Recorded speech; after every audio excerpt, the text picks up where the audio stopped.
Good evening. We're calling to order the Select Board meeting for Monday, July 27th, 2026. I am John Hurd, the Select Board Chair. I will confirm that all members are present here, starting on my right. Joseph Solomon. Eric Helmuth. Diane Mahan. Steve DeCourcy. James Feeney, Town Manager. Michael Cunningham, Town Council. Ashley Marr, Board Administrator. Thank you for coming out on this steamy summer night. We do have a very jam-packed agenda, particularly for a summer, so hopefully we can get through this quickly. Everyone has an opportunity to speak. There'll be multiple chances for a public comment tonight. If you hear something already said, try not to repeat what was said ahead of you. Just be mindful of time. That's not to say that people can't use their opportunities to speak. Just please be aware of how long our agenda is, especially if you see yourself down on the agenda. It could be a late night. Tuck in. All right, our first item on our agenda, we have MWRA Combined Sewer Overflow Presentation. We have Sean Navin, Director of Intergovernmental Affairs at the MWRA. Okay. Sean is organized, but he's not going to speak tonight. Okay. Welcome. If you both can just introduce yourself. Hello. Good evening. I'm Steve S.T. Smarjassi. I'm the Interim Executive Director of the MWRA. We appreciate the opportunity of the board inviting us this evening to discuss our draft updated CSO plan. I'm joined tonight speaking Kathy Murtaugh, our Chief Operating Officer. Over my shoulder, Brian Kabaska, our Chief Engineer, depending on whether there are any detailed questions. MWRA was created just over 40 years ago as an environmental and public health agency. Since then, MWRA has made significant investments in the cleanup of Boston Harbor and the rivers by upgrading our sewer system. And as you probably know, we've made major investments in the drinking water system as well. Remarkable progress has been made since we were created in 1985. Throughout that time, we've been constantly mindful that we're not just stewards of the environment and public health, but also of our ratepayers' dollars. We believe strongly that every investment must provide actual substantive public value. Every dollar we spend is coming from ratepayers in Arlington, Quincy, Chelsea, and all of the 43 cities that we provide sewer service to. Before we get started with the presentation that Kathy will be giving, I wanted to make sure we're all on the same page. What is a CSO? Many older cities have a single combined pipe that takes both stormwater and sewage away from our homes and businesses. It worked well when it was created and still does to provide public health protection. But it means that during larger rain events, that system overflows stormwater and sewage to a nearby water body. It does that to protect those homes and businesses from a backup into the basements and so on. So like many decisions in infrastructure and in land use planning that were made many decades ago, we're living with the consequences of those decisions, and we're working to improve them. MWRA recognizes the Alewife Brook faces some pretty unique challenges. The brook itself is narrow and shallow, silted up in places, and the floodplain is unfortunately highly developed. While we understand that there is a request from many for more sewer separation than is currently shown in our draft plan, there are real challenges with sewer separation in the Alewife Brook area. Because of the limited capacity of the brook, it's very sensitive to stormwater flows. So separate flows, if we separate the pipe, we create separate stormwater flows. They need to be managed to avoid flooding. Currently, those flows go to Deer Island rather than being discharged directly into the stream. Additionally, while reducing the amount and frequency of discharge of combined stormwater and sewage as our plan proposes will improve water quality, if one separates out the stormwater, the quality of that separated stormwater now needs to be dealt with. Stormwater carries a host of pollutants that have to be dealt with before it can be discharged to the environment.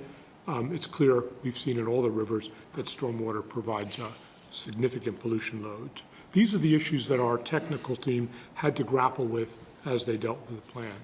Before I hand it over to Kathy for a brief presentation, I would like to note that over the 4 years that we've been doing this plan development, we've had a pretty robust opportunity to hear from all sorts of advocates, but particularly from some of the more organized groups. We've met frequently with the members of STAB, Save the Alewife Brook, as recently as a couple of times in the last couple of weeks. So with that, I'm going to hand over to Kathy to show some slides. Good evening, I'm Kathy Murtaugh. I'm MWRA's Chief Operating Officer, and I'm also an Arlington resident. I moved to East Arlington 35 years ago. I can't believe it's that long, when I finished college, and I never left. So I'm very familiar with the challenges of the Alewife with the flooding and the overflows. And tonight I want to go through at a pretty high level, to keep this quick, of what we, along with Somerville and Cambridge, have come up with to correct in part some of these problems, along with similar problems at the Mystic and the Charles. Next slide. Okay, so let's start with a review of what's been accomplished for CSO controls and where we are today. MWRA has 4 CSO communities, that's Boston, Chelsea, Cambridge, and Somerville. And we've been working to reduce combined stormwater and sanitary overflows in the Boston area for decades. Under the Boston Harbor Project, the first long-term control plan was implemented. That involved over 30 separate projects that are highlighted on this slide on the right-hand side, and those were completed in 2015. But that work hasn't stopped. The MWRA, along with their member CSO communities, continue to implement CSO reduction projects. Overall, the investment to date on combined stormwater and sanitary flow control, this is in addition to the building of Deer Island, is over $1.5 billion. Next slide. So over the past 35 plus years, CSOs have been reduced by approximately 88%, with 94% of what remains as CSOs being treated prior to discharge. I'll note that the Alewife is not one of those areas where it's treated. As shown in the chart on the right, the volume of combined stormwater and sewage discharge has decreased substantially, resulting in significant improvement of water quality in the Metro Boston. Next slide. We've been operating under approved variances for the Alewife Brook, the Mystic River, and the Charles River water bodies since 2000. These variances, which are issued by DEP and EPA, allow CSO discharges to continue while work to reduce the overfill volumes also continues. The most recent variance requires an updated CSO control plan that evaluates alternatives up to and including full elimination in these water bodies. Next slide. As mentioned previously, a lot of work has already been done. A significant number of outfalls have been closed, as shown by the orange dots with an X on this map. The updated CSO control plan is focused on the remaining CSOs that discharge the Alewife Brook, Mystic, and Charles Rivers, as shown by the yellow dots. This is where we are today. A lot of progress made, but still work to be done. In that effort, MWRA, along with Cambridge and Somerville, have together developed and recently submitted the joint single plan for this next phase of work. Next slide. This plan, currently in draft form, accounts for climate change. More specifically, the impacts of future higher annual rainfall totals and more intense storms that we expect in the future. This plan is the first in the nation that we know of to estimate future rainfall in developing CSO control measures. Most CSO control measures look to the past and figuring out what kind of rainfall they're going to design for. We look to the future. And this plan eliminates combined stormwater and sanitary overflows in a 2050 typical year, which includes a 3.3-inch 24-hour storm event, so a very large storm, and reduces them in all the larger storm events. It also includes green stormwater infrastructure. Next slide. So the partners evaluated a total of 39 alternatives for the 3 water bodies, including a variety of methods to control CSOs.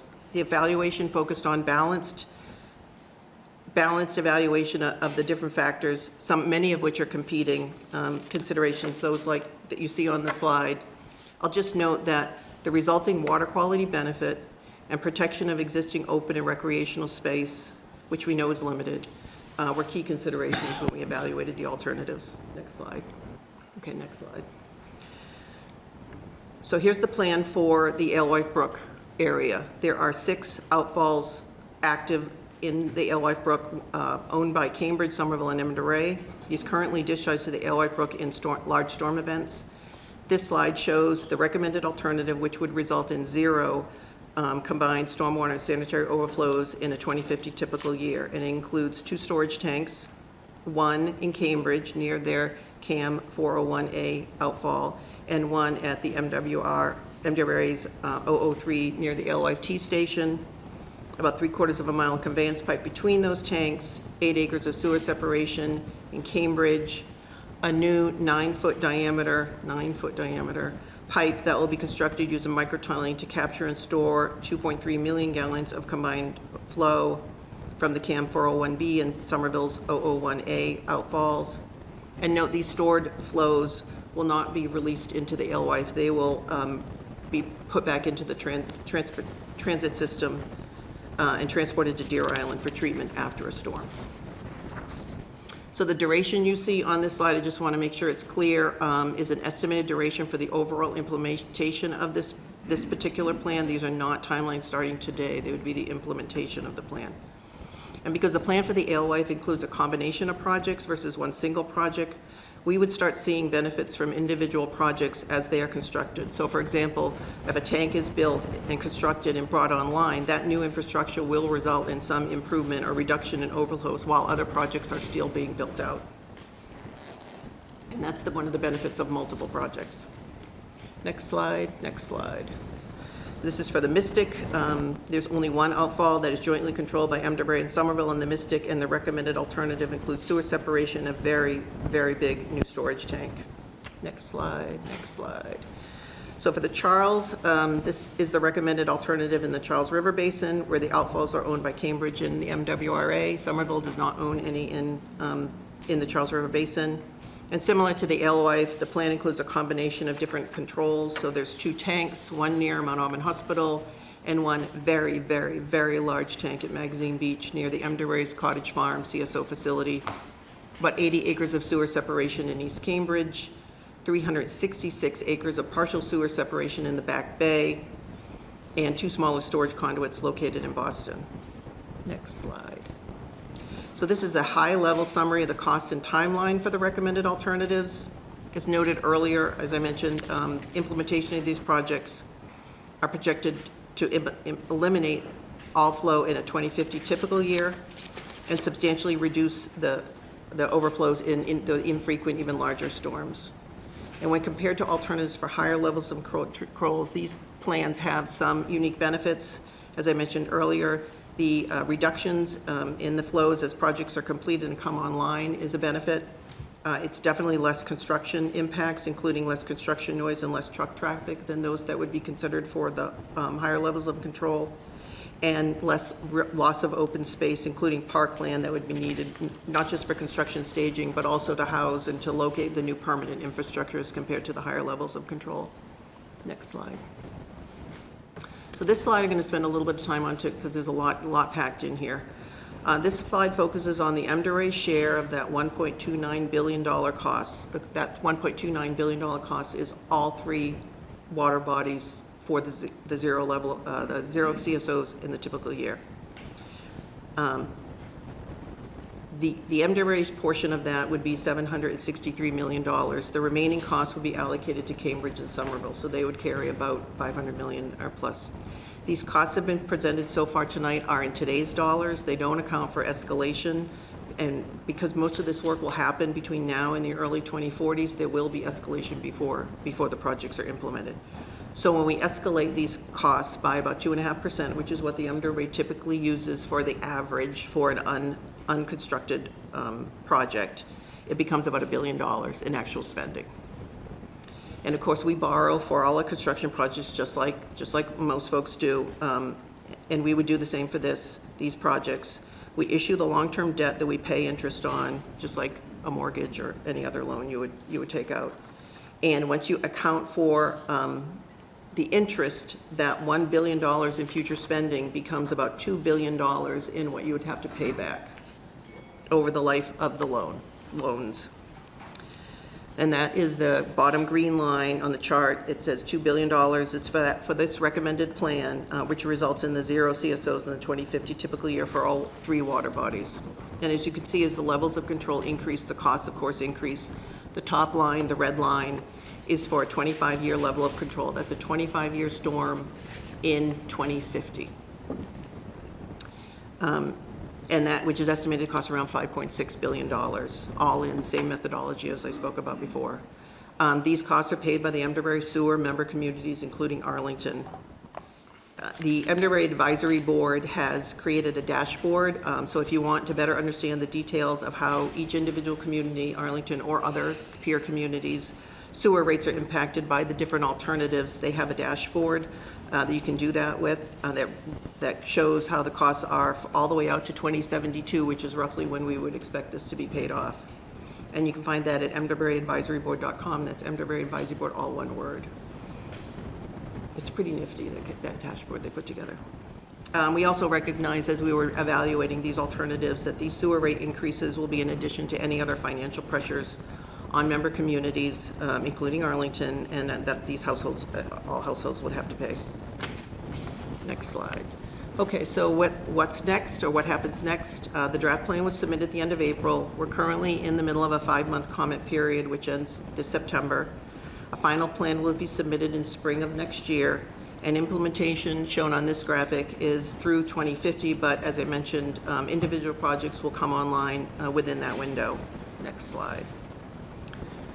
So the draft plan and information about the program are located on the joint planning website. That's at this location, at the website you see here, and contacts for each of the project partners, Cambridge, Somerville, and Emderbury, are listed here. And I realize I covered a lot and really, really fast, but we're happy to answer any questions you might have.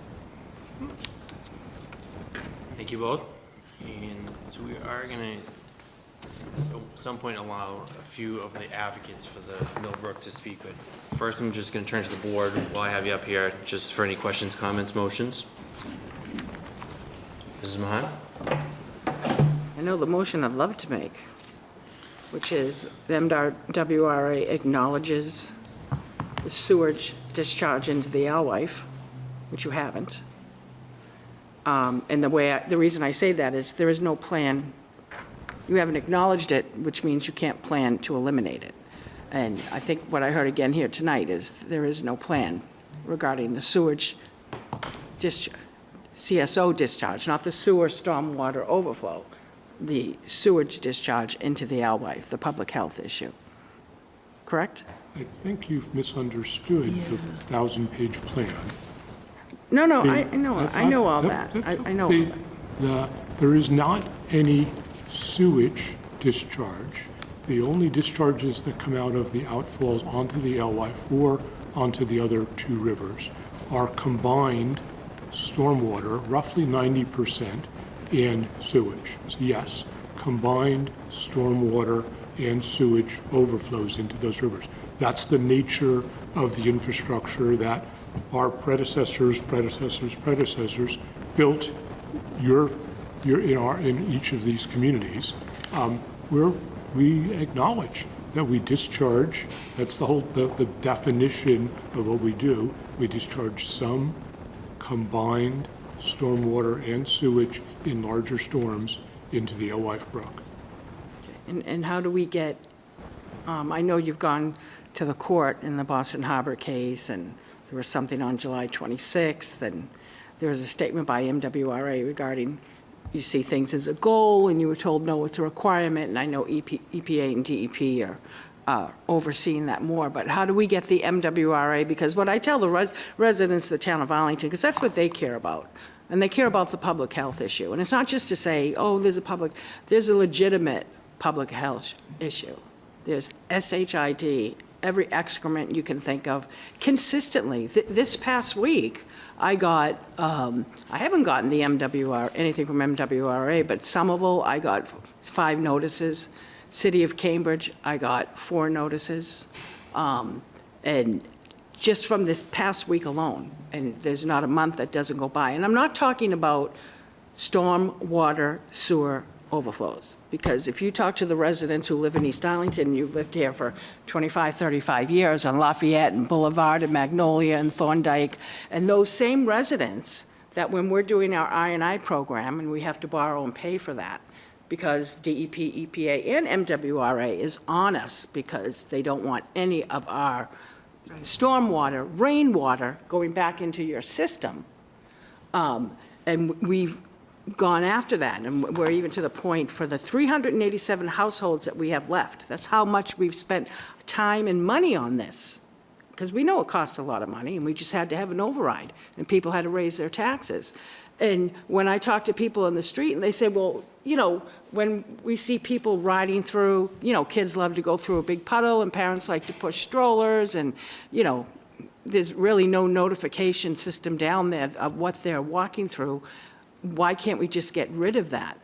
And, I mean, I've been to MWRA Advisory Board meeting. I'd like to think it's not because I'm a woman, but I went to the April MWRA Advisory Board meeting, and I understand Rich Raish, who's the Somerville DPW director, who he has to wear the Somerville hat. He could care less about Cambridge and Arlington. I get that, but wouldn't even acknowledge me to speak or recognize my question in the chat.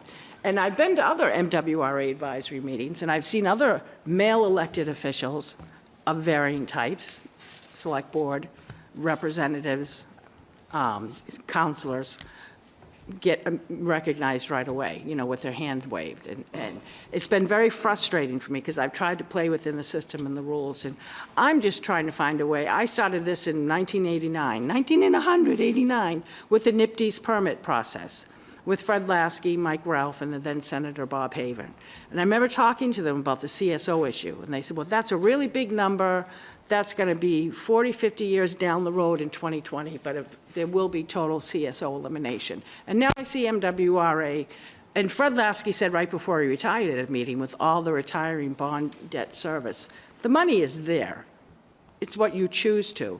And the Arlington ratepayers, we paid an awful lot of money for the Boston Harbor cleanup because the Boston mayor was smart enough to get the government so that the city of Boston didn't have to, and still doesn't have to pay for their cleanup of the Boston Harbor. And so my problem is, all I really care about is Arlington. I can't seem to get a voice, so I'm taking advantage of it here tonight because you kind of have to listen to me now. I've tried it other ways, and I get ignored. I just got reelected, so sorry for you guys, you know. But I talk like this anyways. I just want to find, my thing is, like, if you said, what could I get tonight? When I say MWRA, I want you to acknowledge the sewage that's discharged. That means it's in your plan, and there's a remedy to fix it. Because Arlington ratepayers have paid for the I&I system that you've insisted that we do for rainwater. We've paid for the Boston Harbor cleanup, and continue to, because in this you have the sewage elimination in the Boston Harbor, who have paid for when you brought on member communities into the Quabbin area, because that helps, you know, more communities, and it's good to MWRA. We've all paid that, and we really feel like it's our turn now. So how do we eliminate the public health issue and get MWRA to acknowledge that? I think I'm not quite sure there was a real question there. I've got a lot of comments, which we're taking careful note of. Will you We're in commit the midst- to eliminating the CSO discharges into the Alewife, so Arlington residents, and it goes into the yards, that will be eliminated? If you believe that we should spend the $6 billion to eliminate them, that's an appropriate comment to provide to DEP and EPA. Our obligation in the planning process as responsible public agency is to evaluate all the alternatives, all the costs and impacts of all the alternatives. We've arrived at what we think is a plan which substantially reduces overflows into all three water bodies, which is the first in the nation to acknowledge that the future is different than the past, and which we think appropriately balances those issues. We're not proposing in that plan, as you've indicated, to fully eliminate in the largest storms. In a typical year, all of the flow that's combined stormwater and sewage from that currently flows into the river would be stored and transferred to Deer Island. In larger storms, the less flow than would be there otherwise. Most of it will be captured, some of it will be overflowed. We're unable to meet your suggestion at this point, but you have a voice with the regulators. If they, after they've received comments over that 5-month period, come back and tell us that we need to do more, then we'll evaluate that. Our responsibility is to balance. We think we've done an appropriate amount. I'd like to make just one minor correction for some of the other counselors. We're select board, we're not Selectmen, counselors. sorry. Thank you very much. Sorry to correct you, but now you can correct me. Go ahead. I love to be The corrected. infiltration funds that the community has used for reduction of inflow and infiltration are actually substantially grants and zero-interest loans from the MWRA. So the state imposes a requirement, it makes sense. You don't want it to have clean water in your pipes and then pay us to treat it. It reduces your costs to reduce that. But the MWRA Advisory Board has been emphatic that the region should help all of the regions solve that portion of the problem. No, I agree with that. And my memory, and I'll stop because I could go on for 40 minutes, and you all don't want me to do that. But my memory is when we've taken out those MWRA bonds, some have been zero interest, some have not.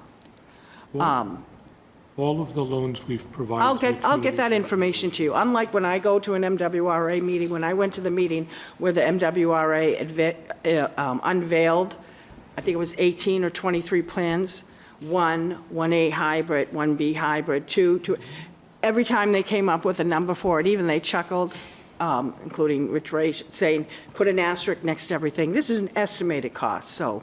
And that's where some of my questioning comes in, because even what you're saying you're going to do and how much it's going to cost, I've never really seen the backup data for it. I've seen the dashboard, I've gone through it with the town manager and communicated with the DPW director, and I don't know, I must not be that smart. You know, I take out my paper and crayons, but it doesn't add up, and then I'm told, oh, no, what you want to add, what you're looking for in terms of actual ratepayers and long-term debt service, that's not what the dashboard is. But when I've submitted the request, that's what I get back. But I'll stop there. Thank you.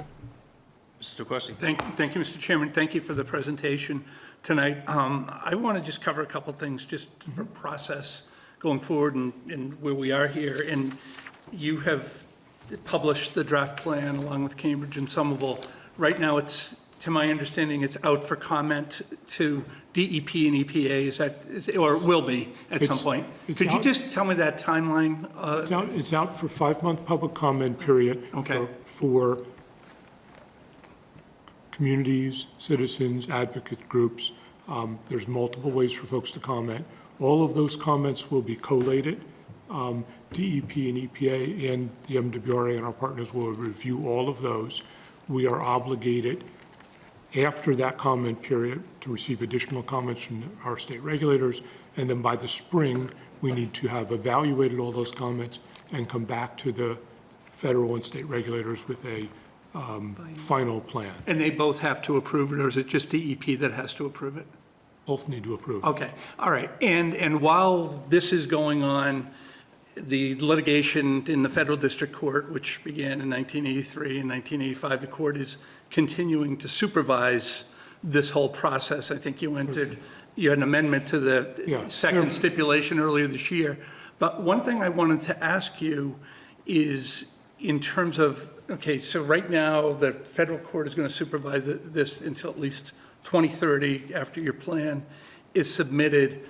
I saw some opposition filed by the EPA in opposition of the U.S. government by DEP and Conservation Law Foundation. And I'm just wondering, is MWRA looking for the court supervision to end on this cleanup after 2030? I'm going to try and answer the question without being a lawyer. Yeah, and I understand your litigation is pending, but what you want to think about in the simplest is that there are two separate processes which overlap in a small area. So the court has been overseeing the MWRA since the early 1980s when we were created, primarily related to the Boston Harbor project, the Deer Island project. Associated with that are a series of milestones around combined sewer overflows. That's one process. In addition to that, partially overlapping, is the variance process, which is what we're in now. So those are two interrelated but separate. We do expect that the state and federal regulators will continue to oversee all of this as they're required to do. We're not sure exactly how the court will play into that. The court's jurisdiction is based on the lawsuit that was filed back in the early 1980s, the mid-1980s, and is not fully overlapped with the plan. So Beyond that, we're getting into the Okay, yeah, and I nits don't grits want of to, the I mean, legal you filed situation. something MWRA. I just, my understanding is there's a request from MWRA to basically, for a final determination, a request for final. To close off that 1985 Okay, lawsuit. right, but at least in the oppositions I've seen, I haven't had the benefit of looking at what MWRA filed after the second stipulation was amended to allow more time for comments and for final approval, but that's the part I'd like to understand, if at least what the state and federal governments are saying in their oppositions is, we don't want court oversight to end. And if that court oversight applies to the reduction or elimination of CSOs, I would agree with them, because if you look at the history of this litigation, and Judge Mazzone supervised this for decades, and one of the things that he was credited with is let the experts figure out what's going to happen, but let the court still be involved so that the process keeps moving forward.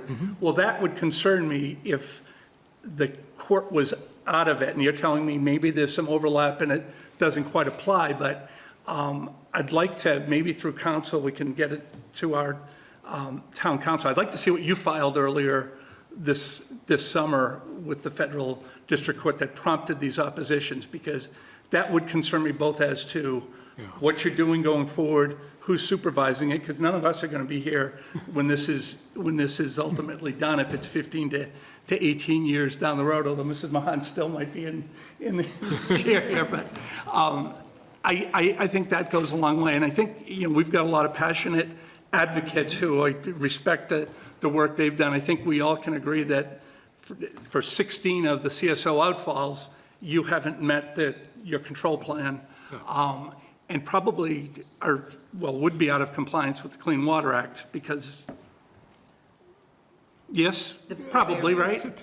The variance. Yeah, the variance, okay, right. You're clearly out of compliance. Question is whether the variance would still apply. I mean, yeah, the Clean Water Act is a rat hole Yeah, of course. of details. The one thing I guess I would say about the second stipulation, not as a lawyer, but as a former planner and engineer, now executive director, is the plan we've proposed for the Alewife provides substantially more reduction than what we would have been required to do under the original court case and that second stipulation as part of the court case. We're going substantially beyond. We're looking forward in time, and we're achieving a higher level of control than we would have been required if we had met that milestone. So I think Kathy said it in her notes, this is an ongoing process. We've achieved an enormous amount as part of that original Boston Harbor program. What we're doing now is way beyond in terms of the level of control that we're proposing and committing to do. Yeah, and I appreciate all the work that has been done. I mean, when you look at the overall from where Boston Harbor was decades ago, there's been a huge success. This is a real problem area, and you can understand why the sensitivity from our community about this. And so we remain concerned about it, and particularly concerned where, while you don't know what you're going to do in the future, your plan is filled with, this is preliminary, we don't know what's going to happen until we do our surveying, until we know what's happening. So it's far from certain, and that goes back to the oversight, but I don't want to spend a lot of the board's time going on this issue, but I thought process was important, and just laying out, at least from my standpoint, continued supervision is very important. Thank you, Mr. Chair. Mr. Helmuth. Thank you for coming. You're welcome. I just want to understand a little bit more about what how the costs translate and who pays it for the modeling. My first question is, I think it's really good that you, and I do applaud that when you were doing the modeling of the climatological and environmental effects, that you were looking forward and making assumptions for things getting a lot worse, so that's good. Did you do the same thing for anticipated construction costs? I can handle this one. So, as an engineer and designer, these projects are at like a fraction of a percent design. They're not at 30%, they're certainly not at 60%. There is not a lot to base a cost estimate off of. But what we did do is, we know, rough, like sewer separation, there's a pretty good handle of what those costs might be. There's a microtunnel in this project we can estimate that pretty good. The tanks, particularly the very large tanks, like at, not so much at the Alewife, but for the Mystic and the Charles River, they're one of a kinds. They're not your typical, so it's harder to estimate those. But the team did try to put in some factors that accounted for a level of difficulty.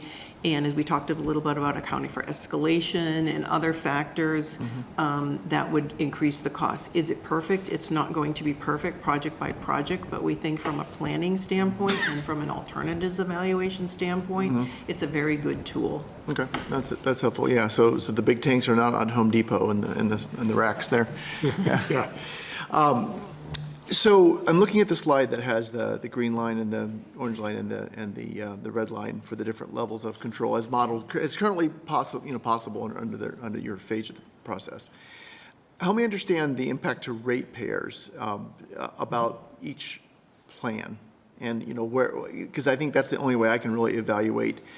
Again, I'm going to stand up for Arlington. That's my job. But understand what ratepayers, not only here, but across the system, would be paying for each of these alternatives. So if that slide were to come Ms. up. Mara could bring that back up. It's the, We've presented on the slide what we expect the MWRA share, not Cambridge and Somerville, they'll pay for that, and a portion more. Sorry, I can't see. well, While we're waiting when for that comes up, actually, I'll ask you a preliminary question. Help us understand, when you talk about the MWRA share versus the other communities, what that breakdown might be and how they have to pay for that as well? Because I want to understand the total cost of this. So as we talked about, we came up with the total cost for the overall plan, the 3 water bodies and the projects that make up the alternative for the water body, and came up, and that's the $1.2829 billion. And then we had to figure out how much of that would be borne by the MWRA, Cambridge, and Somerville as a primary. And we looked at a couple different ways that could be shared amongst the different partners. Flow, ownership, and there was one other way that we looked at it. And they all kind of converged. And I forget which option, as I was sitting here, forget which option we went with. But the way it's split out is the MWRA in total would cover about the $763 million. A big chunk of that is the tank at Cottage Farm and a portion of the tank on the Mystic River, because they're very large tanks and very expensive. And then Somerville and Cambridge would cover, they're like the smaller tank in Cambridge that's on the Alewife plan, they would cover that. The conveyance pipe, they would cover that, things like that. So we split it up amongst the partners, and then each partner was then able to say, okay, we can plug that into our rate models. They have rate models, you have rate models, everybody has rate models, and say, okay, if I have to spend this much money over this period of time, Right. what is that going to do to our rates? Yeah, I'd add one piece to that as well. So the MWRA share, that $763 billion. Maybe go back to the line chart, Ms. Mara. There we go. One more back. That's the green line. When we take that and we escalate the cost, as Kathy just described, from current dollars, 2026 dollars, to when we would expect those dollars to be spent for inflation, construction inflation, that gets us to about $1 billion. And then when you take the debt service issue, you're going to borrow the money. You're not going to pay $1 billion. You're going to pay the $1 billion over time plus interest. If you go to the MWRA Advisory Board website, you can actually look at each community's share of that. You may have already. Yeah, I've got it called up. Of course, I was paying attention here, so. Yeah, there you go. Well, so did I. I reviewed it this evening just to double check. Yep. So for the green line of the $2 billion, Arlington's share would be about $39 million over that time period. Okay. For the red line at the top, I only jotted down 2 numbers, unfortunately. Arlington's share would be $117 million over the life of those bonds. So between no overflows in a typical year, accounting for climate change, accounting for the additional intensity of rain and so on, versus no overflows in up to a 25-year storm, with all the ones smaller than that being partly dealt with, that's about a $78 million delta. So fairly substantial sum of money. We've been meeting with different communities. I think as a, as a select board, those are the sort of numbers that end up driving your need to raise rates. Yeah, no, that's good. And I mean, I've heard, I think the advocates have shared with me that they believe that you have said that could translate to something about a $45 a year increase in water rates. Is that ballpark about right? For the highest level of control. Starting at. And year after year after year, that's how you get to the total. I would say at the select, and I've not met a select board that talked in terms of, cups of coffee. They talked in terms of the votes you have to take ultimately, the votes we have to take ultimately, just total sums, borrowing money. Okay, good. I want to also keep it brief. I can delve deeper into that at another time, but thank you, Mr. Chair.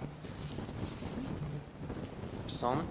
I just want to understand, so if I were to talk to somebody about what this plan is actually saying, right? I think the 0 CSOs in a 2050 typical year means something to an engineer.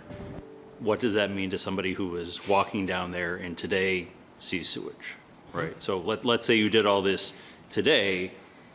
With the modeling of the rainfall that we have today, would there be any CSOs? And then from there, we're making two changes, right? We're actually implementing the project, and we're expecting an increase in rainfall.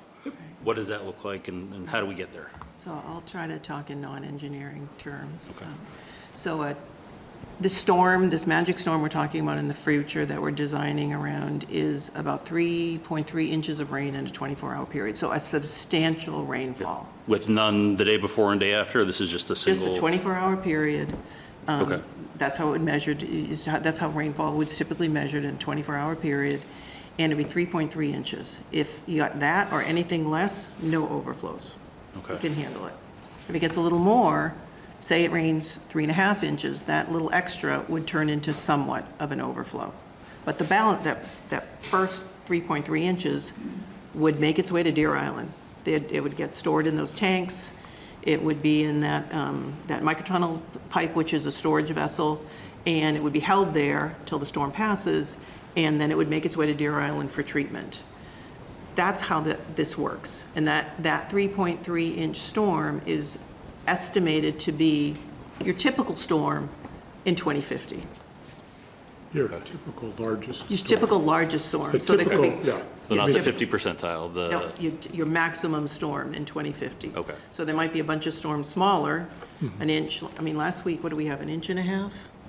Yeah, I was like, we have an inch and a half Right, in a inch couple and a half. days, right? No problem, to be done. To come back to the frame of your question, which was a good one, last week we had overflows, as Councilor Mahan mentioned, in an inch and a half storm.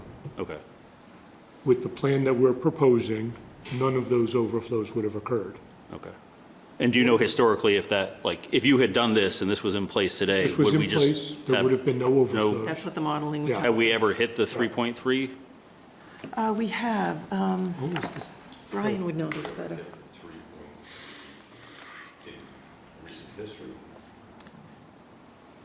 Yeah. It would be a pretty, Yeah. currently that's a pretty infrequent storm. Yeah. Yeah. Look at, say, Hurricane Ida was like 5 Okay. inches. Yeah, that's what I'm trying to think about, right? Is that, yeah. If you're going to Sorry. address, if you could I'll just be- come up so, and the- kind of hang over their The shoulder. Hurricane Ida Just for was the record, about, yeah. Hurricane Ida was about a 5-inch storm. Okay. Is, I think, with the gist of that. Okay, so yeah, I just, to talk to somebody and say, hey, it's not that we had a lot of rain last week and had a CSO, event. It's that when we have massive weather events in the future, this will still happen, but it is not like we just had a bad day of rain. Right. Correct. That's, I think, that's a fair way to say it. Okay. We're going to be, in the typical year, there are 96 storms, this created typical year that we're used to evaluate, 96 storms, the largest of which is that 3.3 inch storm. Okay. Anything smaller than that would have gone off to Deer Island to be treated. Okay. In the less frequent event, most of it would have made it to Deer Island, some of it would still overflow. To the earlier comment, the plan does not say there never will be any overflows. It's going to be overflows in noteworthy rainstorms. Quite frankly, in those much larger rainstorms, there's a lot of other things Right. going on. There's street flooding, there's things happening throughout the region at that point, which will be, that's why we can remember Hurricane Ida, right? It was a big deal. Okay. I think another way you could describe it to your neighbor, to your friend about this plan is, this is a plan that makes substantial improvement in a reasonable amount of time for still a lot of money, but not enormous, and does not preclude other work being done to add on to it in the future. Okay. Some of the, for instance, if a large storage tunnel were to be built, that's a one and done, and you're going to wait a long time for that to be built out. With the smaller projects, they can be rolled in, and we can start to see some benefit. And if there's more sewer separation being built later on, that's a good thing. But right now, the plan includes what we've described. Okay. That helps. Okay. I'm sorry, Ted, one other question that just popped into my head when you presented the numbers there. And when you looked at these alternatives and what the cost to communities would be, the assumption was that the MWRA communities or ratepayers would be paying the cost. So you didn't assume any help from the state or federal government? No. Okay, so hopefully we're going to get a little help from the state government this year through the READY Act.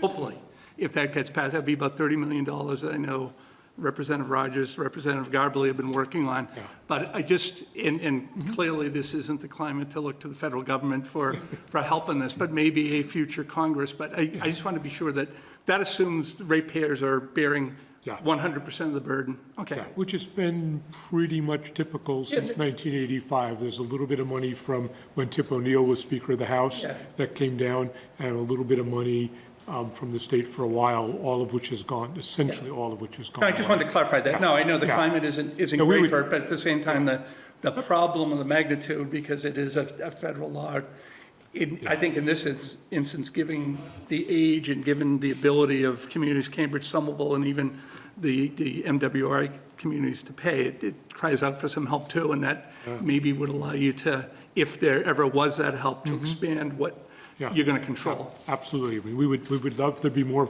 if there was a substantial federal involvement currently in water infrastructure beyond low-interest loans. It would change some of the dynamics. Yeah. But, I would say it's a long shot. Yeah, sure. Okay. Thank you. And I just want to add one thing. The week of July 6th, it's the last time. And anyone who lives in Arlington, you know what I'm talking about. Mass Ave by the high school, CVS, all the way down to East Arlington, as well as the side streets, totally floods. The week of July 6th was the last flash flood for the state of Massachusetts. And for Arlington, it was a warning of 4 to 6 inches of rain in 6 hours or less. It's from the Weather Channel and Mass Live. But if I look at the map of what it's projected for Arlington, it was 2.75. So I just say that because I feel like it's being put out there, oh, this 3 inches is so, it would be so phenomenal and such a one-time unique event. That's necessarily not true. But sorry, I jumped in on your question. I'll follow my own advice and lead by example and not repeat things that were said. But, just as to say, I agree with everything that has been said here. If I can just ask you both just to step back, we just do have a couple of comments that we're gonna have, one from someone from Save the Ellsworth Brook, Ms. Anderson, or STAB, which I've never heard before, but surprising that didn't catch on. Yeah. And then Ms. Meyer, you can also promote. Thank you. I'm Kristen Anderson. I live at 12 Upland Road West, and I'm a town meeting member. May I please have your permission to speak for a total of 6 minutes? That would be with me and my colleague from the Mystic River Watershed Association, who's on Zoom. Great. So I am a founding member of Save the Ellsworth Brook, and I'm here tonight with other members of the steering committee, including George Late behind me, and some of them are also on Zoom. And Andy Harisna from the Mystic River Watershed Association is here as well. And I just want to say thank you so much, Chair Hurd and members of the Select Board, for your support. Thank you especially to Diane Mahan, who has worked on CSOs for decades, and also to Steve DeCourcy, who's been following this very closely. I am here tonight because Alewife Brook sewage floodwater came into my home through the back door. It came into my neighbors' homes too. We didn't know what was in the water and we got sick. It was terrible headaches, horrible abdominal cramps, and bloody diarrhea. We did not know there was raw sewage in that floodwater. Twice last week, raw sewage was dumped into the brook from combined sewer overflows. In that sewage is live E. coli, viruses, and parasites. E. coli counts at Alewife Brook run 1,000 times what the EPA considers safe. The brook runs through state parkland next to the popular Alewife Greenway Path. This is a densely populated area. 5,000 people live in its 100-year floodplain. The brook floods regularly. It flooded 3 times in 2023 into the Alewife Path. Parents were pushing baby strollers through that sewage floodwater. A recent study found a link between aerosolized CSO particulates and gastrointestinal illness. Just living near CSO outfalls or walking past them can cause health problems severe enough to send you to the emergency room, especially for people with weakened immune systems, like infants, elderly folks, and cancer patients. MWRA's plan here that we heard tonight is to continue using Alewife Brook as an open sewer. This plan does not end sewage pollution in Alewife Brook. And why does the plan fail? The plan does not evaluate overland sewage flooding or its public health impacts. Under this plan, in a single 5-year storm event, 15 million gallons of raw sewage will be dumped into the brook. That's in one storm event. And that is after $340 million is spent. The plan is 99.9% storage tanks, including a mile-long sewage tunnel under public parkland. As climate change brings bigger storms, the result is no improvement at Alewife Brook. MWRA's plan is just kicking the can down the road. A concrete sewage tunnel is not a park improvement. Gray infrastructure belongs under streets and under redevelopment sites like the Alewife T parking garage, not on the public's beloved parkland. We say yes to green stormwater infrastructure on parkland, which cleans stormwater, reduces floods, and shelters wildlife. The solution is sewer separation with green stormwater infrastructure. Sewer separation removes stormwater from the sewer system. It means more capacity in the sewer system, fewer CSOs and fewer SSOs, less flooding, and fewer sewage backups into basements. Sewer separation scales with climate change. It is climate resilient. There is a community plan that we have submitted. It solves the problem. And I don't want to use too much time, so I want to pass it now to Mystic River Watershed Association's Water Quality Manager, Andy Harisna, who is on Zoom, and he would like to speak for just 2 minutes. Sure. Thank you.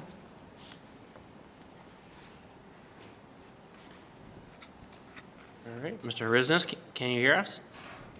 Yes, thank you very much. If you And can thank just you introduce yourself very for the much record. for, can you hear me? Yes. Great, thank you. Thank you so much for the opportunity to speak. I direct the water quality programs at Mystic River Watershed Association, which is proudly housed in an Arlington-owned, town-owned building on Maple Street. I myself am a resident of Cambridge. We share the Save the Alewife Brook's concerns on a number of fronts, and I just wanted to tick them off here. First, this plan does, by MWRA's own admission, mean that Alewife will continue to have regular CSOs indefinitely into the future. To make an earlier question a bit more precise from the report, had their plan been in place in the last 10 years, the teams calculate that there would have been 75% less combined sewage volume in that 10-year period. But the remaining 25% of current volumes is distinctly not zero. It represents millions of gallons per year on average, and climate projections mean that we can expect more, not less, pressure on the system in the future, as everyone acknowledges. Second, Alewife is the only stream in the Mystic system that gets completely untreated CSO inputs, where water straight from your toilet gets to the Brook directly, which is just as bad as it sounds. Third, it's precisely the storms that cause over-the-bank flooding that also create CSOs, so that the added health risk from flooding is real. And finally, MWRA's own data show that in the days after a CSO, not only are the concentrations of bacteria, which is what they measure in the stream, higher, they're much higher than days on which there were no CSOs, even rainy days on which there were no CSOs. So we continue to ask questions of the project teams, and we really appreciate our access to the project teams. They certainly have been sharing information with us, and urge, like say the Alewife Brook, more ambitious plans that are also cost-effective and generate multiple co-benefits. Enhancing the scope of sewer separation in the Alewife in particular continues to seem like the permanent, most resilient way forward. This is a clear case where pollution from other municipalities is affecting the quality of an important resource in Arlington, and we urge the Select Board to urge the elimination of untreated sewage contamination in Alewife Brook, which is as much a resource for Arlington residents as it is for residents of Cambridge and Somerville. Thank you very much. Thank you to you both. Thank you for the presentation. Without a motion on the table, we will just move on to our next agenda item. Thank you. Appreciate your Thank time. you. Thank you for the opportunity. Before I take a motion on our next agenda item, just for those in the audience, we intend to go into executive session.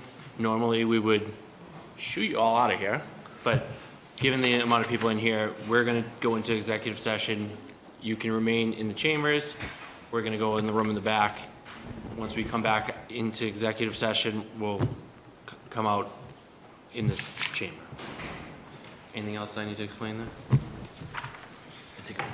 All right, that brings us to item number 2, town manager contract. Mrs. Mahat?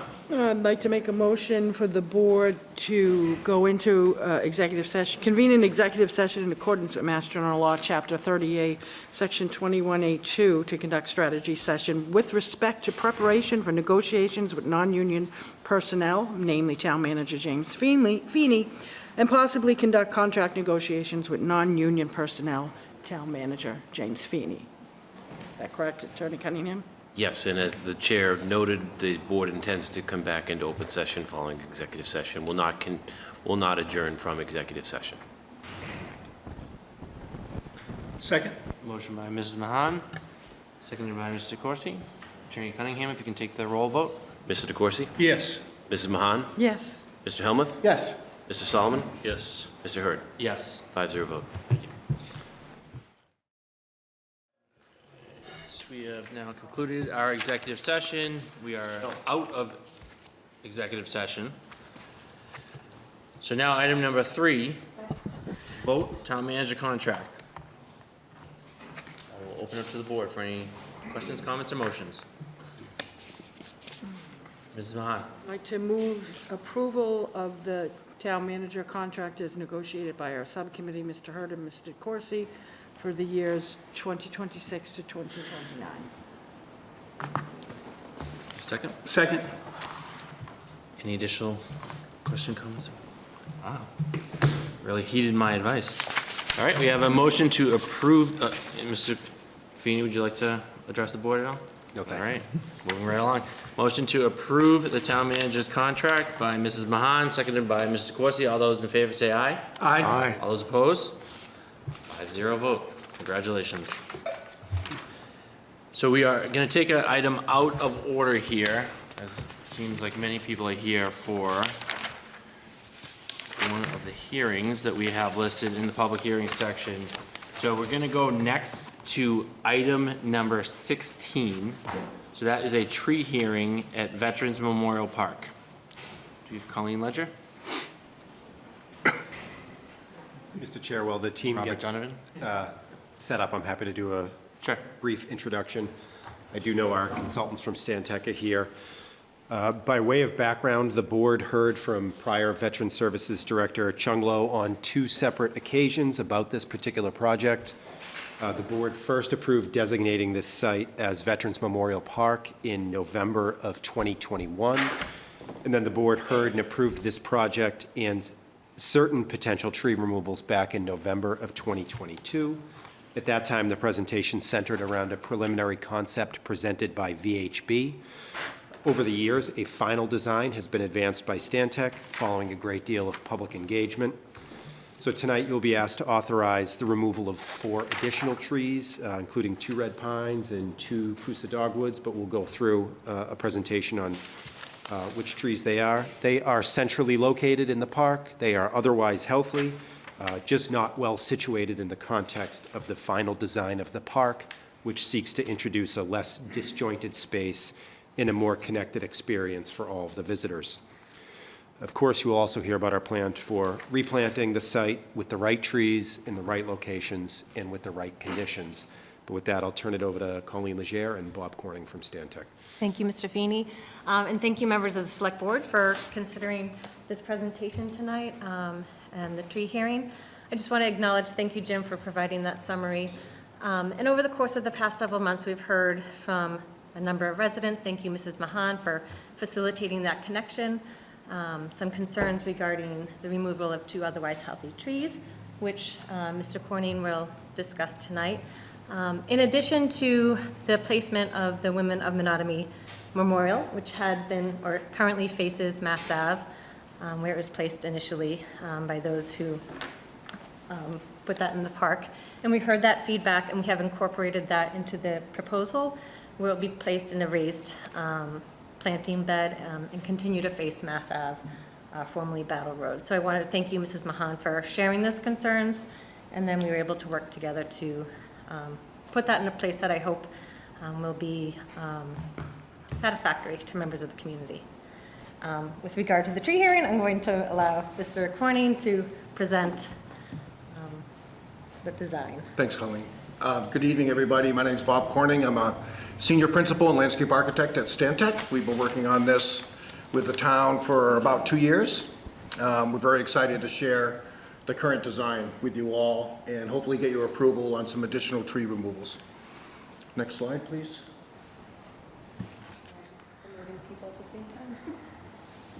So real quick, we're going to go over just a brief overview of the existing conditions, talk about the proposed design, and then get into the meat of the matter, the existing and proposed tree planting for the park. We thought it was important to share some of the initial goals that we developed with the town team, which is to develop a design that's not only represents the names and the fallen veterans, but also is experiential, respectful, and contemplative. We have 13,000 names plus that we need to accommodate, as well as potential room for expansion. It's obviously in a very important part of town in Arlington Center. We want to integrate the park as well as we can into that urban environment. We want to provide a respite for the adjacent busy streets. It's very close to Mass Ave and to Broadway, and to provide a contemplative space in there. Activate it as a landmark and continue to use it as a community resource in the downtown. And then we wanted to also incorporate low-impact designs such as stormwater strategies, but also make sure that it's maintainable, sustainable, and provides maximum accessibility to all the residents and users. Next slide. I'm sure you're all familiar with the site. Real quick, the fire station headquarters is on the right. You can see the Civil War monument in the background, the existing honor roll in the H-shaped piece there in the center. I'm just going to go through this quick. If we can go back if there's any other questions. Next slide. There are a lot of different monuments on the site, not only the existing honor roll and the Civil War monument, but there's the Arlington Veterans Memorial in the center, as well as some other monuments, including the Women of Menotomy, which Colleen mentioned before. That's located currently just to the lower side of the H, where the honor roll is now, facing Mass Ave. We understand that that's an important relationship, and we've relocated that proposed location. We look at precedents in terms of not only the honor wall itself, but opportunities for seating, planting, and landscape. Next slide.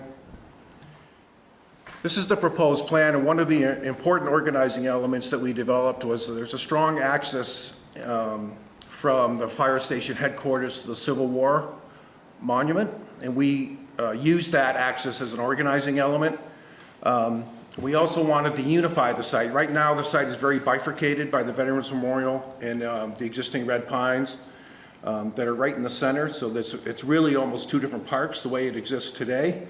And we felt that it was important to accommodate all of the names in an area that was comprehensive and inclusive. And if you go to the next slide, the dark gray lines that you see are actually the honor roll walls, which we'll see some images of in a second. The Arlington Veterans Memorial has been relocated a little bit to the right of where it exists today. And then there's extensive tree planting around the perimeter and in the center, and I'll get into that in more detail. This is an overview of if you were sitting over if you were flying over the retail stores on Broadway, looking back at the park. Mass Ave is in the background. Next slide. This is a view almost from the fire station headquarters, looking back into the park. You can see the relocated Veterans Memorial there in the center. The new relocated flagpole on the right. And then you start to see some of the bermed planting that's behind the honor roll walls. Next slide. This gives you a good view of so the honor roll walls are proposed to be 18 inches in the front, 30 inches in the back. They're a sloped face with the names are going to be written. We did a lot of work with the town in terms of looking at size of the names, the fonts, to try to minimize the amount of square footage that's needed, but 13,000 names takes up a lot of space. And so we needed a lot of surface area to accommodate all of the names. The existing Veterans Memorial is currently it's one-sided. It's got text on one side. It's really got a backside that's blank. Because it's going to be viewed in a 360 degree orientation, one of the things that we're proposing is to do a self-contained water wall on the backside that would help provide some sound and noise to buffer some of the traffic from Mass Ave and Broadway, and provide a little bit of interest on the backside of what is now currently a blank wall. This is the center plaza space that has integral seating, trees that are in tree pits, as well as you can see the symmetrical kind of honor walls on both sides. We've incorporated green infrastructure to the extent that we can, working with engineering and DPW. So we have subsurface infiltration areas where the drainage goes to. We have silva cells, which are kind of a structural soil system that promotes tree growth, but also allows for pavement to be over top of it. And we also have permeable paving, so that allows for infiltration to help with the tree root growth, as well as groundwater recharge. This is a view, if you're looking further down Broadway, looking back kind of towards the fire station. One of the things that we tried really hard to do was to create a buffer from the central spine from the adjacent Mass Ave and Broadway. We spent a lot of time working with the town in terms of what the heights of the honor wall were going to be, so that we could provide some buffer there, but also make sure that it was secure in terms of view corridors into the site. An interesting thing that we developed was a proposed wood bench seating around the Civil War Memorial that would kind of expand on the Broadway Plaza that was recently done. So it's almost an extension of the Broadway Plaza and a kind of an integration into the new park. That's the proposed design. So we'll get into the meat of the matter here in terms of the tree removal. So this diagram shows trees that are in good condition, but what we're calling marginally beneficial, and those are the two red pines. Average condition, which the two Coosa dogwoods, and the rest of the trees are actually in poor condition. We met with the tree warden, Tim, and reviewed our assessment with him, and he was in concurrence. So really, his recommendation was to come to the selectmen and talk about the additional removal of the two red pines as well as the Coosa dogwoods. We can get into more detailed discussion about the assessments that we did on each of the trees. The The red pines are, as I mentioned, are in good condition, but they really, with the Veterans Memorial, they really bifurcate the site. They really split the site in half. And with our goal of trying to create a unified park space throughout, it was really, really challenging to keep those. So we're proposing, we don't take tree removal lightly as landscape architects. We think it's very important to try to save mature trees when we can. But we felt for the long-term viability and, we think of this park as a long-term investment from the town, and we think it takes some long-term visioning to think about that. Next slide. So the proposed tree planting, some of the goals were to plant native hardy trees to provide canopy and shade, but also to provide conditions that promote tree health and growth. And all of the trees that we're proposing are either in continuous tree planting beds to provide enough planting soil. They're also protected with planting curbs. Everything's going to be irrigated. The trees in the center, as I mentioned, have the soil cell system. If you've noticed the new Broadway Plaza work that was done, all of the proposed trees have structural soil, I believe, and they're doing quite well. I just looked at them last week, and they're really thriving. So trees that are planted in the right condition not only can survive, but can thrive. Next. So back one, I'm sorry. That's all right. So we're proposing 22 new trees. There are 2 red oaks that are on the north, that kind of the bump out that goes into Broadway. We're proposing 2 magnolias that flank the fire station headquarters. 3 black tupelo, Nyssa sylvatica, that are in the plaza, the pedestrian plaza space in the center. And then the rest of them are red maples that we're proposing around the perimeter, so along the Broadway edge and along the Mass Ave edge. So there's 22 proposed shade trees and again, they're going to be planted in a condition that would help them really thrive. These are the 4 trees that are proposed. We looked at, not only native trees, but seasonal interest in terms of bark, fall color, as well as being hardy and survivable in kind of an urban environment. And these are just some examples of the as I mentioned, in the new Broadway Plaza work. The locusts that are on the left are in tough shape. Those were ones that were saved. But the new trees that were proposed with the structural soil, or that were planted with the structural soil, are really surviving and doing quite well. So I talked really fast and quick. Hope that if you have any questions, please let me know. All right, before we do public comment, I'll turn to the board for any questions for the proponents. Mr. Helmut? Thank you for this. I think it's a beautiful design. Thank you. I'm very glad to see how well it thinks about honoring our veterans, which is the primary goal, but also creating a welcoming new space for the community, new revitalized space. On the 2 pines that are recommended, did you find out from the tree warden what the expected lifespan would be planted in their current soils and conditions? It's hard to tell you, hard to say. I don't think he mentioned that. They do have a lifespan, certainly, and I don't know how old they are currently. They've been there for a while, obviously.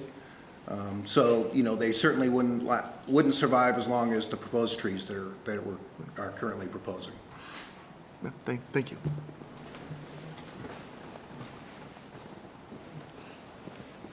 All right. So with that, we will turn to the public comment section. So if I can just ask you both to just retake your seats. If you'd like to speak at this tree hearing, if you're in the chamber, just stand up so we can, Ms. Malofchuk, want to start? And if you are on Zoom, please use the raise hand function and just leave your hand raised until we get promoted. Do you want to do a timer? I have a phone. Ms. Malofchuk, if you just introduce yourself for the record. Thank you, Mr. Hurd. Beth Malofchuk, Russell Street, town meeting member, daughter of a World War II combat veteran and niece of a bomber pilot lost over France, who was only returned to this country. His body was only retrieved from France and brought back to this country last year. So I take the Veterans Park very seriously, and I take remembering the service of veterans very seriously. So I'm here to thank you all for this project renovation. I think it's very important for the town, for our community members. And I am very gratified that Stantec took to heart the comments of the public about the Menotomy Women's Monument. It's very important that that be engaging with Massachusetts Avenue. So thank you for that. About the trees, I don't think we can say how long the red pines would live. They have established root system dependent on the mycorrhizal relationships they have with the fungi underground, nourishing each other and other trees in the vicinity. So I think it's, I don't think anybody can say how long they would live or that they would die before the newly planted trees, which don't have those established relationships, which if you read about trees, which I do, you would understand. And I'm also curious as to why the eastern red cedar, which is on that site near the medallion, is not mentioned at all. It's about 8 or 10 feet tall. Eastern red cedar, that's a native tree. It's small enough, I think, that it could be, if cut properly, balled up and moved someplace else. I'm also disappointed that there are no evergreen trees in the plan, since we have evergreen trees there thriving. And November, it would be nice to have some evergreen trees shading our public there. I think I covered my points. So I would prefer to have seen a plan that incorporated the existing red pines. We see with what's happening with climate change that, do you have a watering plan too? I should. Ms. Malofchik, if you just address the board, please. If there's no, we heard about irrigation, but with newly planted trees, you need a watering plan for several years so that they get established. So I would like to see the red pine, well, I'm very sorry that the red pines are being cut, and I'd like to see the eastern red cedar, which is a native tree, incorporated into the park, as well as consideration for evergreens. Thank you very much. Thank you. Mr. Moore? And Mr. Hannon, if you want to sit down, we can obviously keep you in line. Mr. Moore, if you can just introduce yourself for the record. Sure. Thanks. Steve Moore, Piedmont Street. I'm a co-chair of the Arlington Tree Committee, but since the committee's... That's not your timer. Good. Because you know me, I'm long-winded. I'm a co-chair of the tree committee, but since we haven't discussed and voted on this very much, I'm not representing them tonight. I wanted to ask through you a couple of questions to the presenters here. The first question is, when did the discussion happen with the tree warden regarding the condition of the trees and his concurrence with the assessment of the existing trees? That's just one question. Second question is following on Ms. Malofchik's point about the irrigation system that's being proposed. The details of that are pretty important to the survival of all the trees on this site as well as the plantings. It's good to hear there is an irrigation system, but if it's nature-based as opposed to forced cold water, that's kind of important. Because this is a heat island site, and without the trees, with all the trees that are there removed, that are in various conditions, it's going to become quite a bit worse. And although the renderings are nice, and honestly, it will look decent. It's a great plan, by the way. I was very impressed by that. And it has morphed, which is good. It's going to take a long time to look like those renderings look.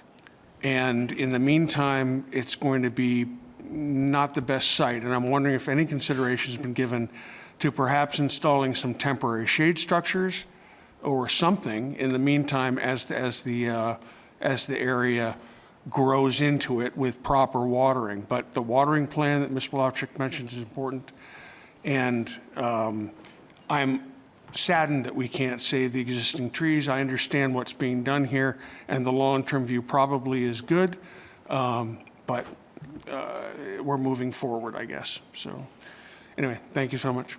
Thank you. Mr. Hayner. I'll reset your time. My name is Bill Hayner, resident of the town, Vietnam veteran. I just want to share with you a couple of things. When I came home, we weren't welcome. It took a long time. I was a teacher. 20 years later, I was at a veterans thing to welcome back the Iraqi vets. Somehow the local vets up in Groton got our name.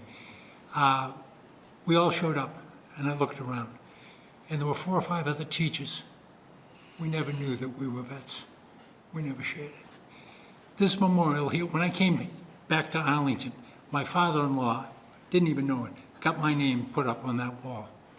And it's nice, but it's not anywhere near as nice as what we're planning on doing. And I appreciate the value of trees. I appreciate the value of not taking down a healthy tree. But I also understand that the way this is designed, it is not only welcoming, it's very reflective. And each year on Veterans Day, we have that super long parade going from Walgreens up to the fire station. Every single year in the past 10 years, more and more younger families with their kids are coming out. I think this will even make it better. Thank you. Sir, if you can just take a seat and state your name for the record.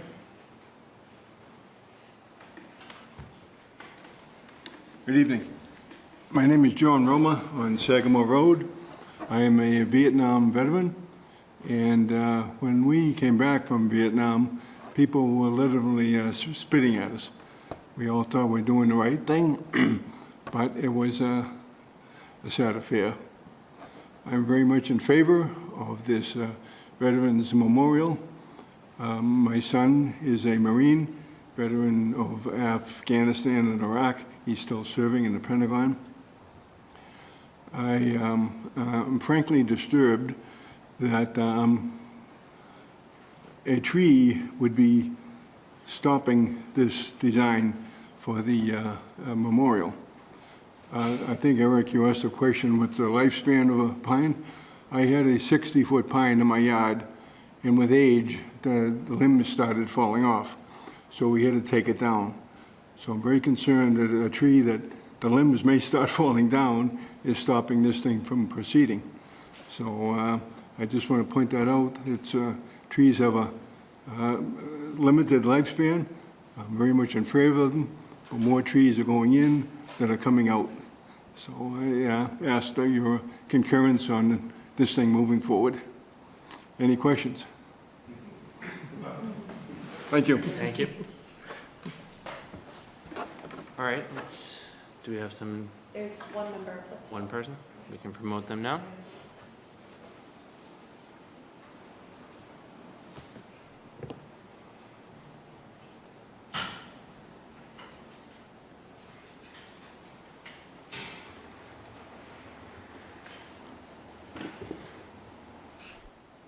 Ms. Stamps, can you hear us? Hi, yes, I can. Can you hear me? Yes, we can. All right, well, I'm not going to talk about the pine trees that we wish we could save. If you can just say your name for the record, please. I'm sorry, Susan Stamps, 39 Grafton Street, town meeting member, also a member of the tree committee, but not speaking for the tree committee.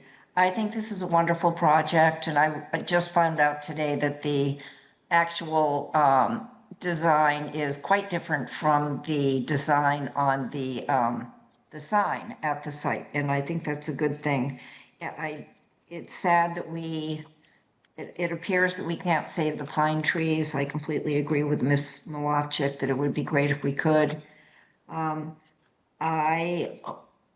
Two questions. One is about the survival of all the trees that are being planted. As you know, we've had an issue with that in town. Trees get planted and then they don't get watered by the contractor, and then they die. But usually we don't have an irrigation plan And we don't have a structured soils plan. So I was wondering if there is, in addition to having those facets of the planting, if it would be, something could be put in the contract so that there's some responsibility to make sure that the irrigation plan works from year to year. And if it doesn't work, especially in the first 3 years while the trees are getting established, that the contractor would be responsible for watering the plant. So I would ask Mr. Feeney if he might consider adding that to the contract. The main thing I wanted to mention is that when we were having discussions about the complete reconstruction of Broadway Plaza several years ago, the point that I made was that we were going to need shade structures on the plaza. It was going to be really hot for quite a while. And my idea got no traction. And in fact, for the last several years, there's been no one at Broadway Plaza in the heat of the summer because it's horrible. Gradually, people started coming back to the plaza when gradually businesses started putting out the tables with the awnings, and everybody either would be inside or outside under the awnings. And then this summer is very exciting that we finally got some shade structures at the plaza, and I applaud the town for doing that. I want to suggest that it is going to be the same situation with this Veterans Memorial renovation. I did speak with someone today who's very interested in the project, and I expressed concern that there wouldn't be shade for many, many years. And if I understood him correctly, he thought it was going to be kind of shady from day one, but it's not going to be. The trees are going to be small, they won't be shading. So I would ask not to wait, but to make the installation of shade structures part of the initial construction, to be removed in, 4 or 5 years Wrap up when your the point. when the trees are big enough to provide shade. But I think if we don't do that, it's really not going to be that great. It's going to be hot. So I'd like you to consider that. Thank you. Thank you.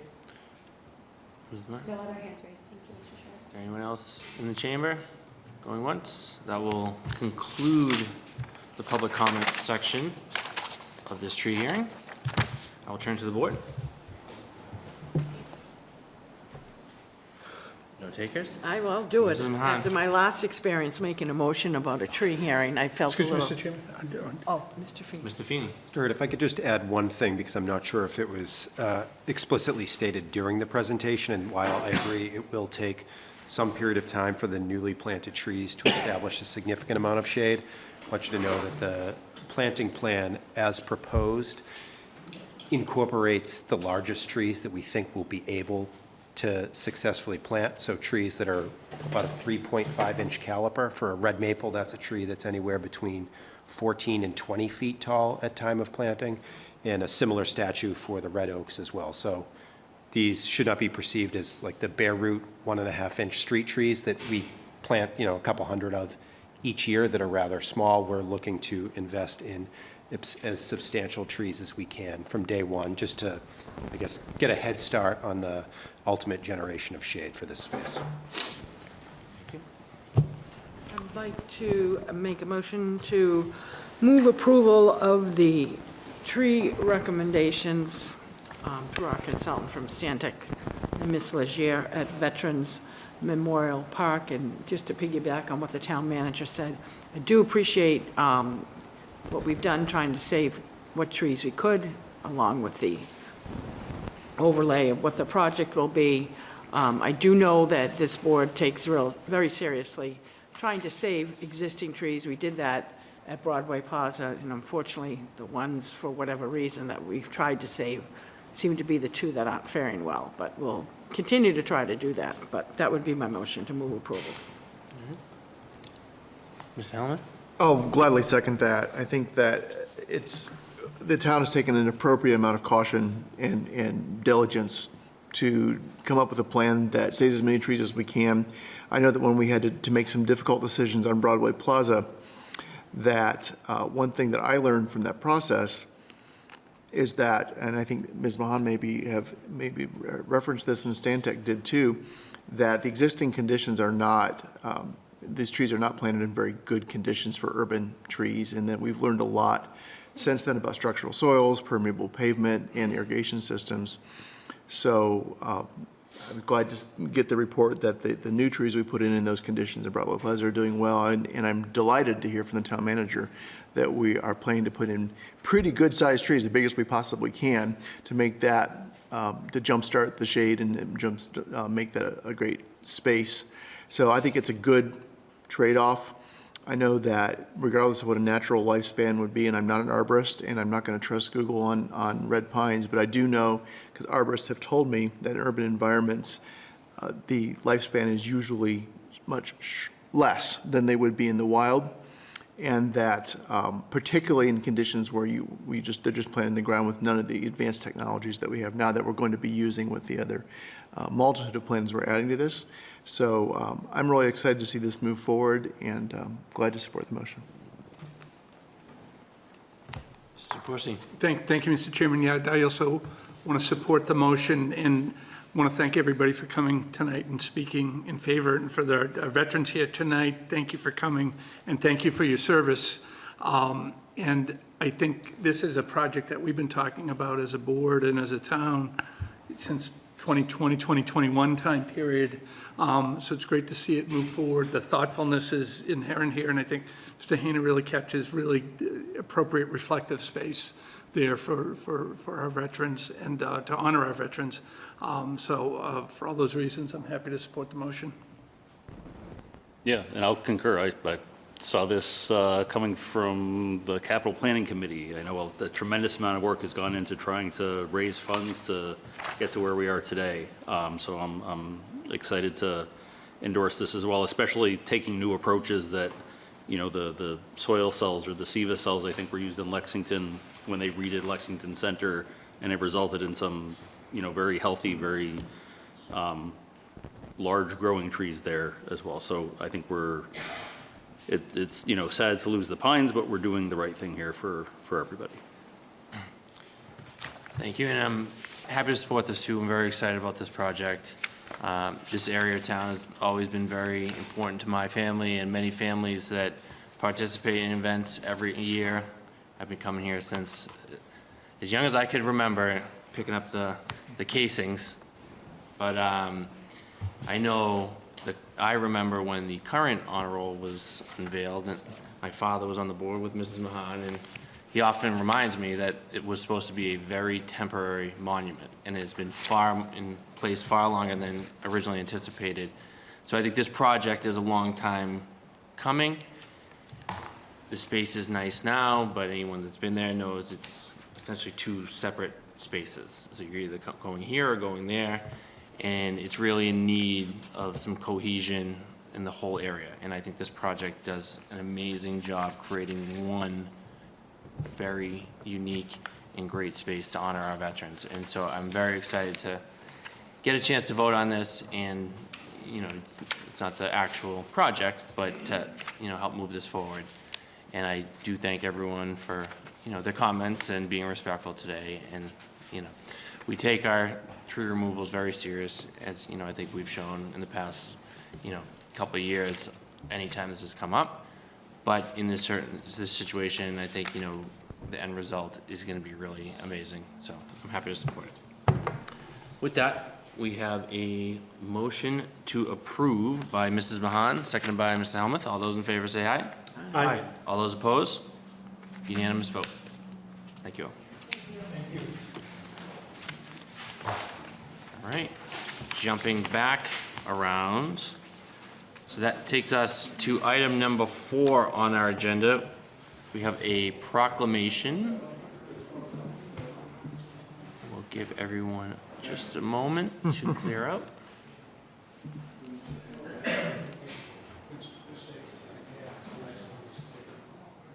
Lost half our audience. Move them up to the front. All right, we have a proclamation for Nathaniel Stevens. And I have it in front of me, and it goes like this. So whereas Nathaniel Stevens has served the town of Arlington as a member of the Conservation, oh, sorry, Ms. Stevens. We don't always have the actual individuals here for proclamations. Do we have something to hand them? Well, welcome. Do you want to introduce yourself? Thank you. before we Nathaniel read? Stevens. I'm now formally a member of the Conservation Commission in Arlington and obviously a town resident, Montrose Avenue. Thank you. Appreciate it. I'll read this for you here. Whereas Nathaniel Stevens has served the town of Arlington as a member of the Conservation Commission for 27 years, including service as chair, and has been a steadfast advocate for the protection of the town's wetlands and natural resources. And whereas he was instrumental in revising the town's wetlands bylaw, in drafting the Commission's wetlands regulations, leading a 2018 update that made Arlington the first municipality in the Commonwealth to incorporate climate change resilience standards into local wetlands regulations. And whereas he has guided the review of complex development projects, successfully balancing community growth with rigorous wetland protection, including his work on the Thorndike Place 40B project and the Sims Woods/Arlington 360 conservation restriction. And whereas in 2019, he received the Conservation Commission and Town Manager's Award for excellence in recognition of his exemplary leadership and vision as chair of the Conservation Commission. And whereas his legacy of environmental stewardship will allow future generations of Arlington residents to enjoy and appreciate the town's natural resources for years to come. And now, therefore, be it resolved that we, the members of the Select Board, do hereby commend Nathaniel Stevens for his 27 years of dedicated service to the Conservation Commission and the residents of Arlington, and extend our deepest gratitude for his wisdom, integrity, and enduring commitment to protecting the town's natural resources. Be it further resolved that July 27th, 2026 shall be proclaimed as Nathaniel Stevens Day in the town of Arlington in honor of his lasting contributions to the community. You get 3 hours left of your day. Turn to the board for any questions, comments, or motions. Thank you. Mrs. Mahan? First, in a bittersweet motion, I'd like to move approval of the proclamation for Mr. Stevens, Nathaniel. I want to say, when I heard from the town manager that you were stepping down after many, many years, it should be times 7 every year that you served on the Conservation Commission. And when he told me that, you were resigning, I guess deservedly so, I really got a little bit of trepidation because you have been such a quiet but instrumental force for the town of Arlington for good.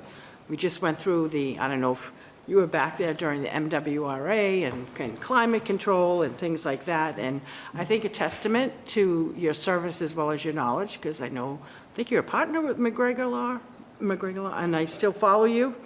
I saw what you put out regarding the most recent zoning significant changes, and have already kind of committed that to memory. But one of the things that I really think is a great testament and will be missed of your services, all the work that you have done for the town of Arlington quietly, but I also think, especially around wetlands and adopting the Wetlands Act and educating town meeting and the town on that piece of Wetlands Act legislation bylaw, and back in 2016, 2018, getting Arlington at the forefront to adopting that, understanding that, especially for me, adopting that, and really being one of the leaders in applying that.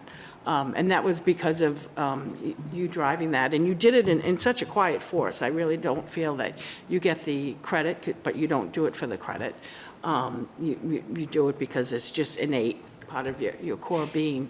And the hours in terms of handling so many hearings on really important but somewhat charged sometimes issues around MUGAR and some other things. But again, being able to have a command of the Conservation Commission we say it all the time that, we're very fortunate with the caliber of people who volunteer on our boards and commissions, but especially with Conservation Commission. I know nobody is irreplaceable, but I think I need 2 or 3 people to replace you. I'm continuing to follow you because now I'm still going to get your wisdom. It may not be through Conservation Commission, but, in your day job sort of thing. My sincere thanks, and I've yet to meet a person that when I have told them that you were stepping down, usually the first 2 words, they're not cuss words. Oh, no! So please know there are a lot of people out there that really appreciate your service. It's bittersweet for them, but it's certainly well-deserved. Sorry to go so long. Thank you very much. Very kind words. Mrs. DeCoursey? Thank you, Mr. Chairman. I'll happily second the motion. Mr. Stevens, I did want to echo some of what Mrs. Mahan said. Thank you for your years of service to the town. And I know you're an expert in your day job, land use and environmental matters, and to bring that to the Conservation Commission. I saw you at meetings, how the other members look to you for that steady hand and that guidance. And it was a real service to the town, and a lot of time that you expended on it for the better of the town, and we really appreciate it. So I wish you well in your, I don't know if you're in your semi-retirement now or what, but thank you so much for everything that you did and all the knowledge and wisdom that you brought to a very challenging commission to serve on. Thank you. All right. And thank you for your service. So I'm calculating 27 years, so who came first? We're at We were about a close. tie. We Both tied, I think. We both came Must have together. been right around the same time, right? But I want to also thank you. I could not have accomplished many of these things without my current and former board members and the support of this board and all the select board members, the town manager, current town council, and past town council and town managers. It was one reason I kept serving, is just have that support. I really appreciate it. So thank you for the opportunity. I'm very, very flattered by this proclamation. Thank you. All right, and so we have a motion to approve by Mrs. Mahan, seconded by Mr. DeCoursey. All those in favor say aye. Aye. Aye. All those opposed? Unanimous vote. We don't get to do this, like I said, so. Raise your proclamation.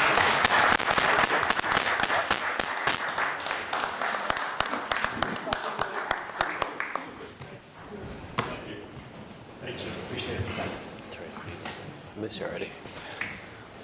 That takes us to item number 5 on our agenda.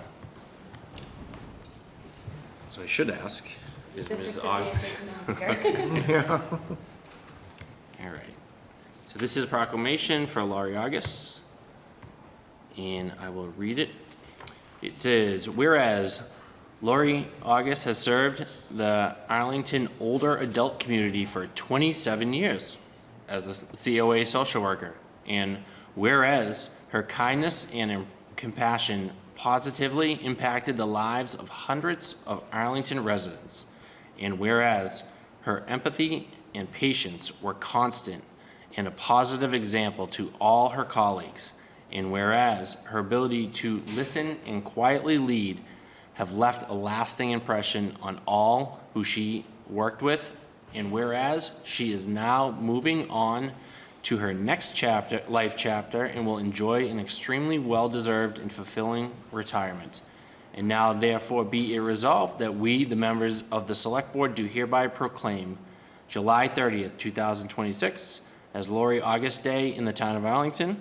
We honor and thank her for her service on behalf of all of the town residents. And signed by the 5 members of the Select Board. Got a lot of good talent in the town in 1999. I will turn to the board for any questions, comments, or motions. Mr. Corsi. Thank you, Mr. Chair. I move approval of the proclamation. Motion approved by Mr. DeCoursey, seconded by Second. Mr. Solomon. All those in favor say aye. Aye. All those opposed? Unanimous vote. All right, that will take us to the consent agenda. We have items 6 through 13 as posted on our agenda. We're not going to read them individually, as they're all posted and available to the public on our agenda, on our meetings agenda page. So I will turn to the board for any questions, comments, or motions. Ms. Helmut? I'll move approval, but I just want to note one item. One of these is an acceptance of a gift of $147.65 from Audison Middle School students and residents. And, this means a lot to me. It represents real concern and real love for the community and a lot of work. So thank you for sending your bake sale proceeds to the town.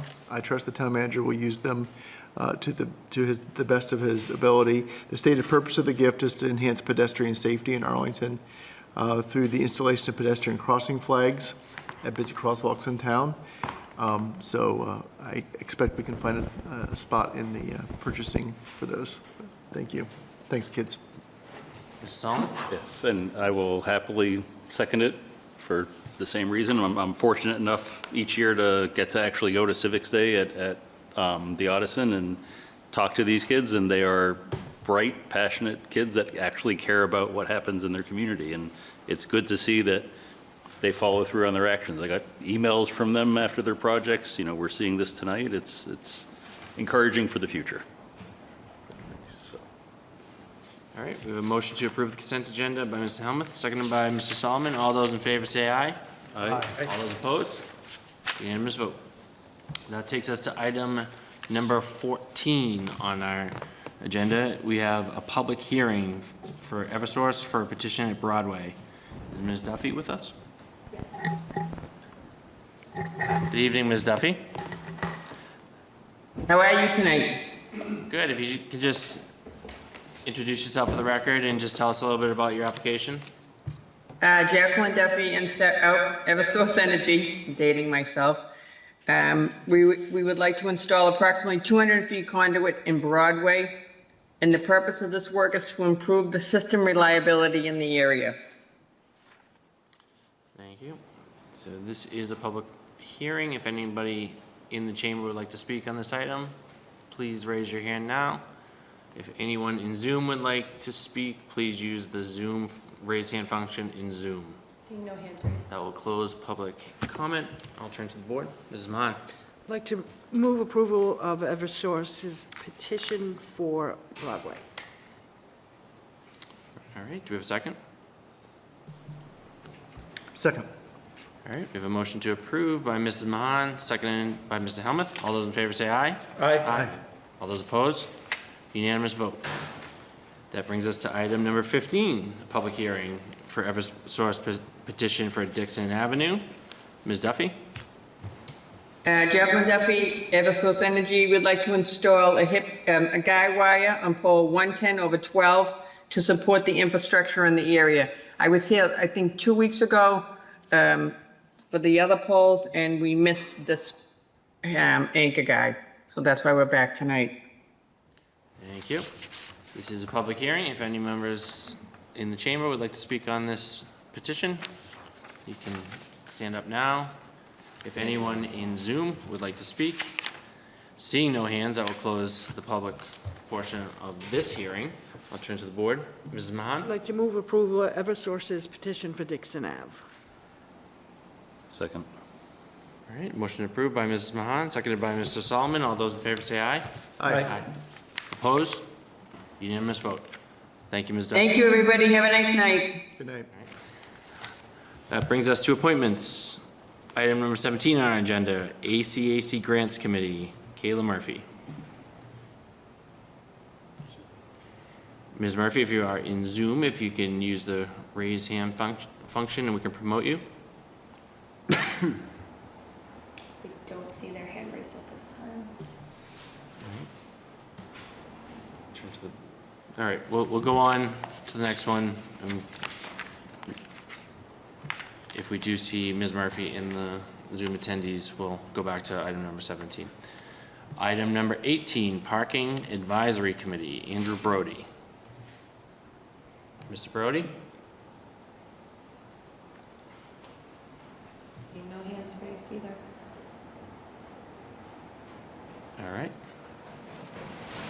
We will move on to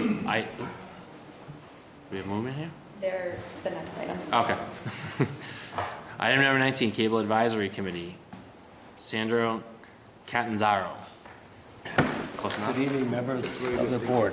And Mr. Marr. I'm John Marr of 990 Mass Ave.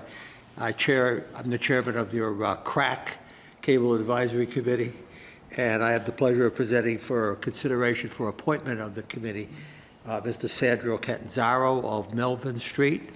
I think you've seen his curriculum vitae. It's quite impressive. I met with Sandro last week, had a very cordial meeting. I can attest to his enthusiasm to participate in this process, and I believe the town manager supports. He's here, he could speak for himself, but I think he supports the appointment, and we await your pleasure. Thank you. And yes, I would like to thank you very much, and if my expertise can be useful, happy to be here and provide it. Having here in Arlington for 16 years, we like it here, want to give it back to the community. I'll turn to the board for any questions, comments, and motions. Yep. Motion to approve the appointment. Very impressive resume. You know, as everybody I think has said either tonight or over prior nights, it's shocking to see how many talented people we have in Arlington and that they show up and share those talents with us. So thank you. Second. All right. We have a motion to approve by Mr. Solomon, seconded by Mr. Helmuth. All those in favor say aye. Aye. All those opposed? Unanimous vote. Congratulations. Thank you very much. Thank you. All right.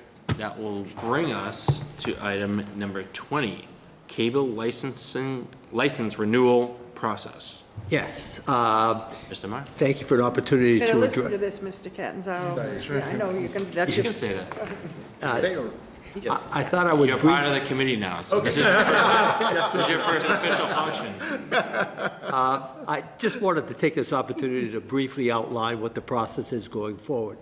As you know, the cable licenses are expiring, all three.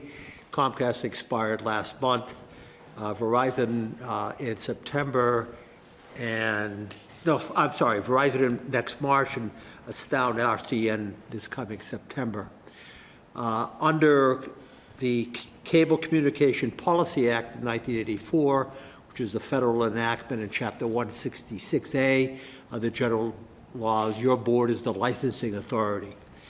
Before the negotiations with the cable companies can proceed for renewals, the law, both the federal and state law, requires an ascertainment process to proceed, and we are underway in that process already. Through the capable assistance of your staff at the Select Board, online survey is now circulating. We are awaiting results of that. This week, the next phase commences and possibly even ends because we're trying to expedite the process. We got a bit of a late start, but there will be stakeholder interviews this week, and that is the appropriate town department heads, ACMi, school superintendent, other department heads who have some input into kind of like a wish list for the renewal process. The next phase, the most important phase, is a public hearing, which your board will have at your next meeting on August 10th, and members of the public can come in and talk to you about the performance of the respective cable companies. One thing they try to talk about, and is not within the ambit of the board, is the programming. Programming is up to the cable companies. But what is their customer service like? Did they remove the lines when people resort to streaming instead of continuing cable subscriptions? So last time we had this was in 2015. There were about 60 or 75 people who came, and that will be at your next hearing. I will help you participate in that, but that is the board's responsibility, and that will be at the next hearing. Once that hearing is done, the Cable Advisory Committee, Sandro and the other member of the committee who is in Europe right now, Joseph Weiss, we will, with the capable assistance of the town council, town manager, and again, your board support staff, we'll put together an ascertainment report And that's usually about 4 or 5 pages long. It goes over the public survey, it goes over the ascertainment hearing, it goes over the stakeholder interviews, and also ACMi provides you also with their own separate ascertainment report. We'll be meeting, Sandra and I will be meeting with ACMi later this week, but there will be a separate report which will be an appendix to the Select Board's ascertainment report. Once you have adopted that, which again, we hope that happens at your meeting on September 14th, the ascertainment report will be then transmitted to each of the cable companies. Negotiations will ensue, and if all goes according to plan, and this is where not quite sure how those negotiations will commence and will proceed until we actually have them. Of course, one of the issues is that the companies are losing subscribers to streaming. We get 5% of their revenues comes to the town. It used to go to the board and directly to ACMi, but now the town meeting has a role in that and actually appropriates those funds. So that's essentially the process. If everything goes according to plan, you'll vote to renew the licenses at your October 5th meeting. And glad to respond to any questions. On a personal note, I just wanted to mention that today's my 80th birthday, and I assume there's some sort of a cake. You got a cake out back? No cake? Maybe for your 90th. Oh, tough crowd, I'll tell you that. Actually, no we cake? No one would No believe cake? it's your 80th How do you birthday. feel about, how do you was feel told about, there was cake. how about gummies, Mr. Any Maher? event, glad to respond to any questions that you have about the process proceeding. All right, Mr. Helmuth. Well, I think unfortunately because of the cake, and as a former town attorney, you would know that public meeting law precludes us from having a cake because that was not properly noticed in advance of the meeting. But just to clarify, I think I know the answer to this question, but you're talking, the jurisdiction in question here in this process is only for the cable programming side of the business and not the internet wiring, the internet service part of the side of the business? Correct. Yeah.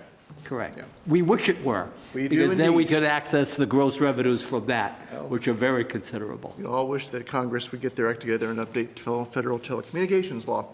Thank you.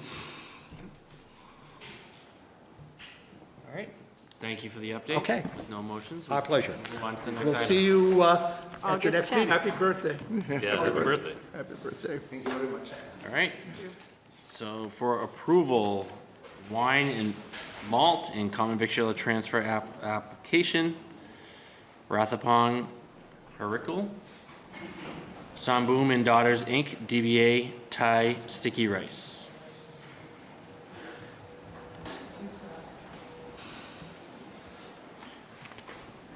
And I apologize if I mispronounced your name. If you could just introduce yourself and just tell us a little bit about the application. Hi, my name is Rathapong Harikul. I'm from Thai Sticky Rice, 1377 Massachusetts Avenue, 02476. Okay, and my name is Thananut Panit Pichetpong. I'm her aunt and just accompany her. Okay. Yeah. We'll turn to the board for any questions, comments, or motions. Mrs. Mahan? I'd like to move approval for the wine and malt common victular transfer application. And I want to thank you for choosing to do your business here. Thank you to your aunt. Everybody needs a good auntie. And we know, first of all, we really appreciate and say thank you to coming to Arlington and keeping this business here. It's very important. And we also know how hard it is and how many hours, especially in the food service business, everything you have to do. So we appreciate you committing to that and wish you nothing but the best of luck. Thank you. Thank you so much. Mr. Corsi? Mr. Chairman, I'll second the motion and just point out, and this may have already been taken care of, but I see in the notes that the health department, I think, was in touch with you. There might still be an application that you need to submit or a plan as of July 7th that wasn't done, but just make sure you get that done. Yeah, because we hiring the consult company, and then we have some issue about the stair that we need to fix, but it take longer than we expected. So, but he said maybe a 1 week or 2 should be done, yeah. Okay. And then they're gonna submit to the health department again and. Okay, it's not part of our license, but I mean, just, Like a- it sounds like you're on Yeah. top of it, but be in touch. And best of luck. Thank you. And congratulations on the business. My wife is a frequent customer, so we're in there a lot. So we have a motion approved by Mrs. Mahan, seconded by Mr. DeCoursey. All those in favor say aye. Aye. All those opposed? Unanimous vote. Thank you so Thank much. you. Right. That will take us to open forum. You guys are all set. So, except in unusual circumstances, any matter presented for the consideration of the board shall neither be acted upon nor a decision made the night of the presentation in accordance with the policy under which the open forum was established. It should be noted that there is a 3-minute time limit to present a concern or request. Mr. Harrington. And anyone else that wishes to speak, we have a line here, and then if you're in Zoom land, I you just can have use your, sorry. one comment. The applicant for one of the appointments is available, so maybe after. We'll do you it can after this. All right. Mr. Harrington, you All set. have. My name is Stephen Harrington. I live at 74 Columbia Road in Arlington. First, I want to thank Chief Flaherty for a common sense solution to a cemetery parking issue where residents and visitors were parking overnight, contractors were blocking gravesite access.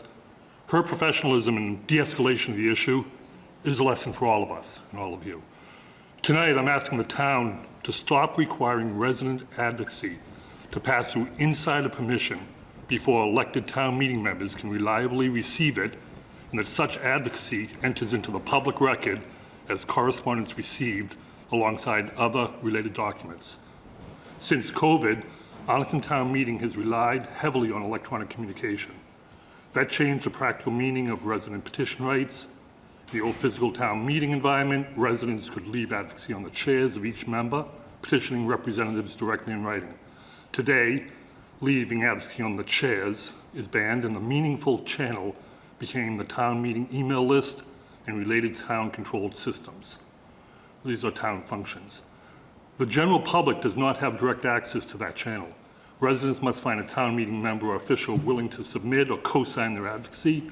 Materials are subject to moderator review for scope, appropriateness, and civility. The fallback, emailing town meeting members individually, is unreliable, vulnerable to blocking, spam filtering, missing addresses, private social pressure, while removing the advocacy from the public record. This is not equal access. It's institutional gatekeeping. I have overwhelming documentation of this problem. I'll mention only 3 examples tonight at the end, time permitting. This concern becomes sharper when the moderator administered a civility oath and stated that he would hold members to the spirit and values whether or not they took the oath. Civility may be a personal virtue, but as a government standard, it becomes dangerous when paired with discretionary control over resident speech. Town meeting members have been warned by the moderator using civility as a filter on speech directed at town officials outside of the town meeting. I gave the town frequent off-ramps for the last 4 years. They've all been ignored. In 2026, I demanded a neutral and blockable town-administrated resident communication channel that became part of the public record. Correspondence received. That remains my request. I'm asking for 2 things. First, that this issue be placed on a public agenda for discussion and action, and second, that the town manager provide a written response addressing the town's authority over the TMM email list, the basis for excluding direct resident submissions, and the process for adopting a neutral resident submission channel that becomes part of the public record. The town may not reject resident advocacy based on viewpoint, criticism of officials, tone, subjective civility, or undefined appropriateness.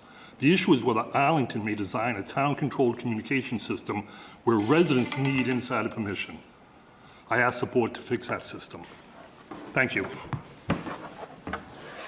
And the gentleman here.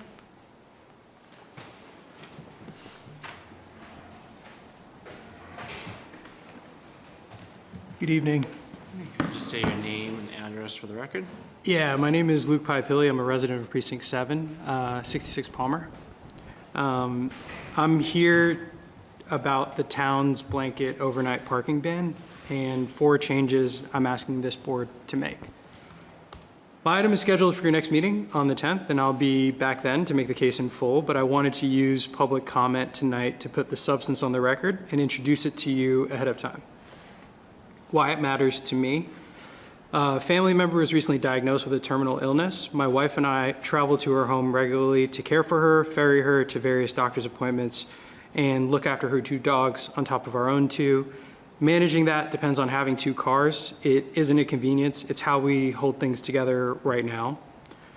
I'm not unusual in this. The average household in Arlington owns 2 cars. We've got around 20,000 households, so that's more than 30,000 cars in this town. And the town offers 175 legal overnight permits, under 1%. 2 cars here is completely normal, but the rule treats it like something you have to justify. So the real question isn't why we own these cars, it's why the town thinks where the town thinks they're supposed to go at night.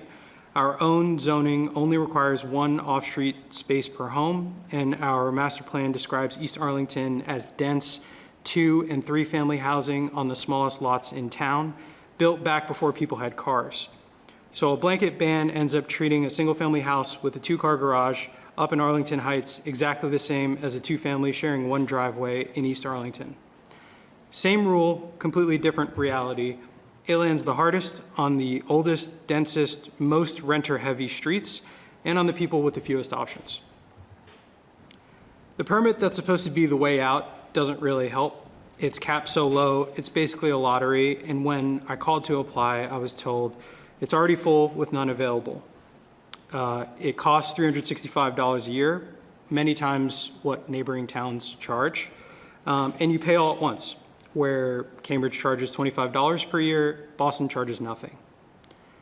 And there's one more thing, how opaque all of this is when the rules and the enforcement aren't transparent. Who gets a ticket and who gets a waiver comes down to discretion. I'm not accusing anyone of bad faith, but discretion without oversight is exactly where uneven treatment and bias can take hold. And right now, residents have no way to check whether the rules are being applied consistently. Take a step back and look at what the system asks of people. A resident who simply needs to park a second car near their home has to enter a lottery, pay a premium, or stand up at a meeting like this and petition for it, sometimes while managing serious things in their own lives.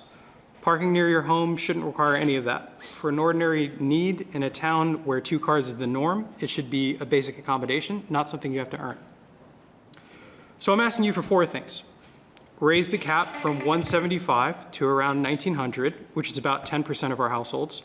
Drop the fee from $365 a year. Wrap up. Yeah, one last sentence.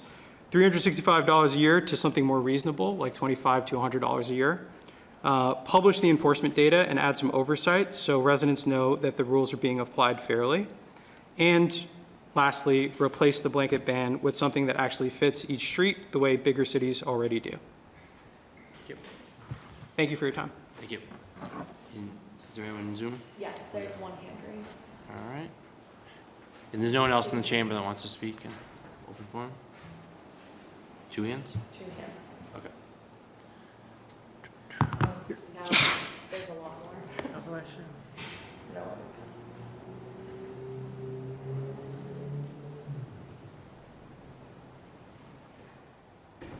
Hello, can you hear me? Yes, we can. If you could say your name for the Hi. record.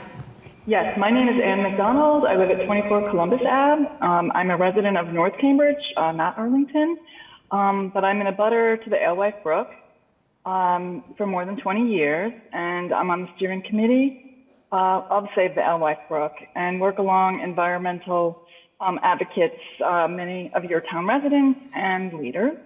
As a pedestrian, I cross the Alewife Brook at the Mass Ave Bridge into Arlington almost daily and have raised my kids smelling and sadly tolerating the sewage odors at that intersection and other locations as we walk along the brook, not fully realizing the health implications or understanding how to enact change. But we are now at a juncture where we can make a difference, and I appreciate the inclusion of the climate change modeling data by the project planners and their focus on costs, but I'm very frustrated that due to climate change and its larger storm events, this updated long-term control plan that was presented will result in no improvement at the Alewife Brook in relation to sewage.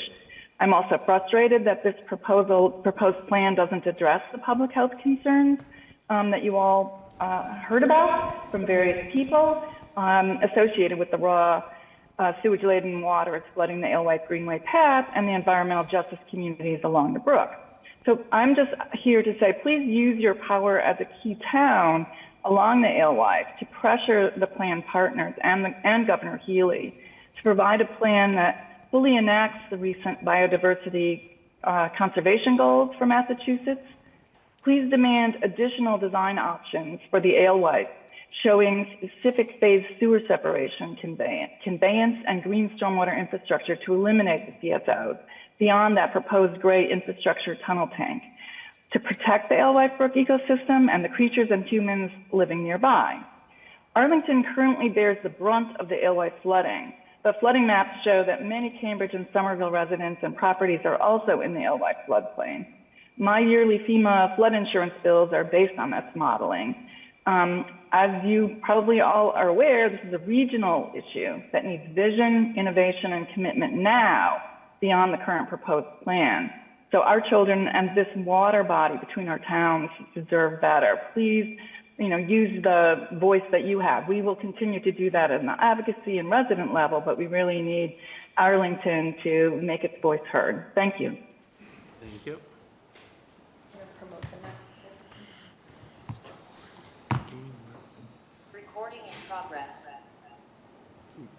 Give me 1 second. How do I mute this? Can you mute your speakers, maybe? Whenever you're ready, you may begin. Good evening. My name is Hugh Freund. I'm a resident of East Arlington. I live at 24 Windsor Street. I'm here tonight because the draft plan the MWRA has put forward does not end sewage pollution in the Alewife Brook. It merely reduces it. My family, my neighbors, the wildlife along the brook and the Alewife Greenway pay the price every time it rains today and will continue to pay that price every year through 2050. Combined sewage overflows are supposed to be the exception, not a permanent feature of public parklands. We have sort of normalized that here through the definition of what a typical year and a court-approved plan and a variance that permits continued overflows. So when we talk about reduction, we're only reducing within a variance and not reducing to a level that is defined by the Clean Water Act. I'd ask the board to formally oppose any proposal that does not include a complete elimination of sewage untreated from the Alewife Brook. I have 2 kids. One of them is less than a month old. Walking by the Alewife Brook every day, whenever there's the smell of raw sewage in the air, is just not an option for us. We can't afford to have a 1-month-old contract illnesses from raw sewage. We would be here for years. 2050 is a reality for our family in a way that might not be for some people who have been advocates of the 2050 plan. I understand that it's going to cost a lot more money. I understand that those things are challenging, but we should not be shooting for just clearing the bar of where we've been. We should be shooting for doing the absolute best above and beyond what we think is required to make sure that Arlington is not just meeting the standard as defined by a court or ancient variance, but meeting the standard for public health of a place where anyone will want to raise their family now or in 2050. Thank you very much. Thank you. And we have Ms. Malofchik.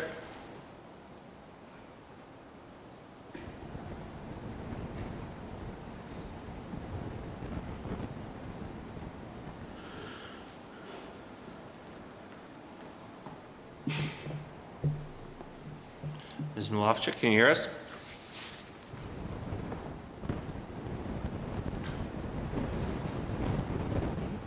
Am I unmuted? You are now, yes. Beth Malofchek, Russell Street. Thank you for this opportunity to state what a crappy plan MWRA presented. I'm a little disappointed that the director and the COO did not get to hear public comments. In the future, I think it's very important that they do hear public comments. Mr. Freund, the resident of East Arlington, should not have to worry about whether or not his children are aspirating bacteria because he's a resident of East Arlington. I think that I really want the select board to use your power and Mr. Feeney to use his power to send the strongest possible message to the MWRA that they need to eliminate tampons, prophylactics, and poo from Alewife Brook. They call it a CSO, it's shit. They use euphemisms and people get confused. What's a typical year? They're not the oracles of Delphi. They don't know what climate change is gonna bring, just as the countries in Europe didn't know how bad the summer was gonna be and that their countries were gonna be on fire.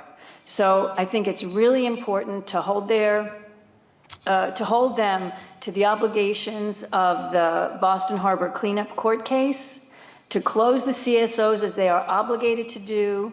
Tannery Row CSO has got to go. And the 401A also has got to go. They cannot build a big enough tank or a big enough tunnel to accommodate climate change. It's simply mythical.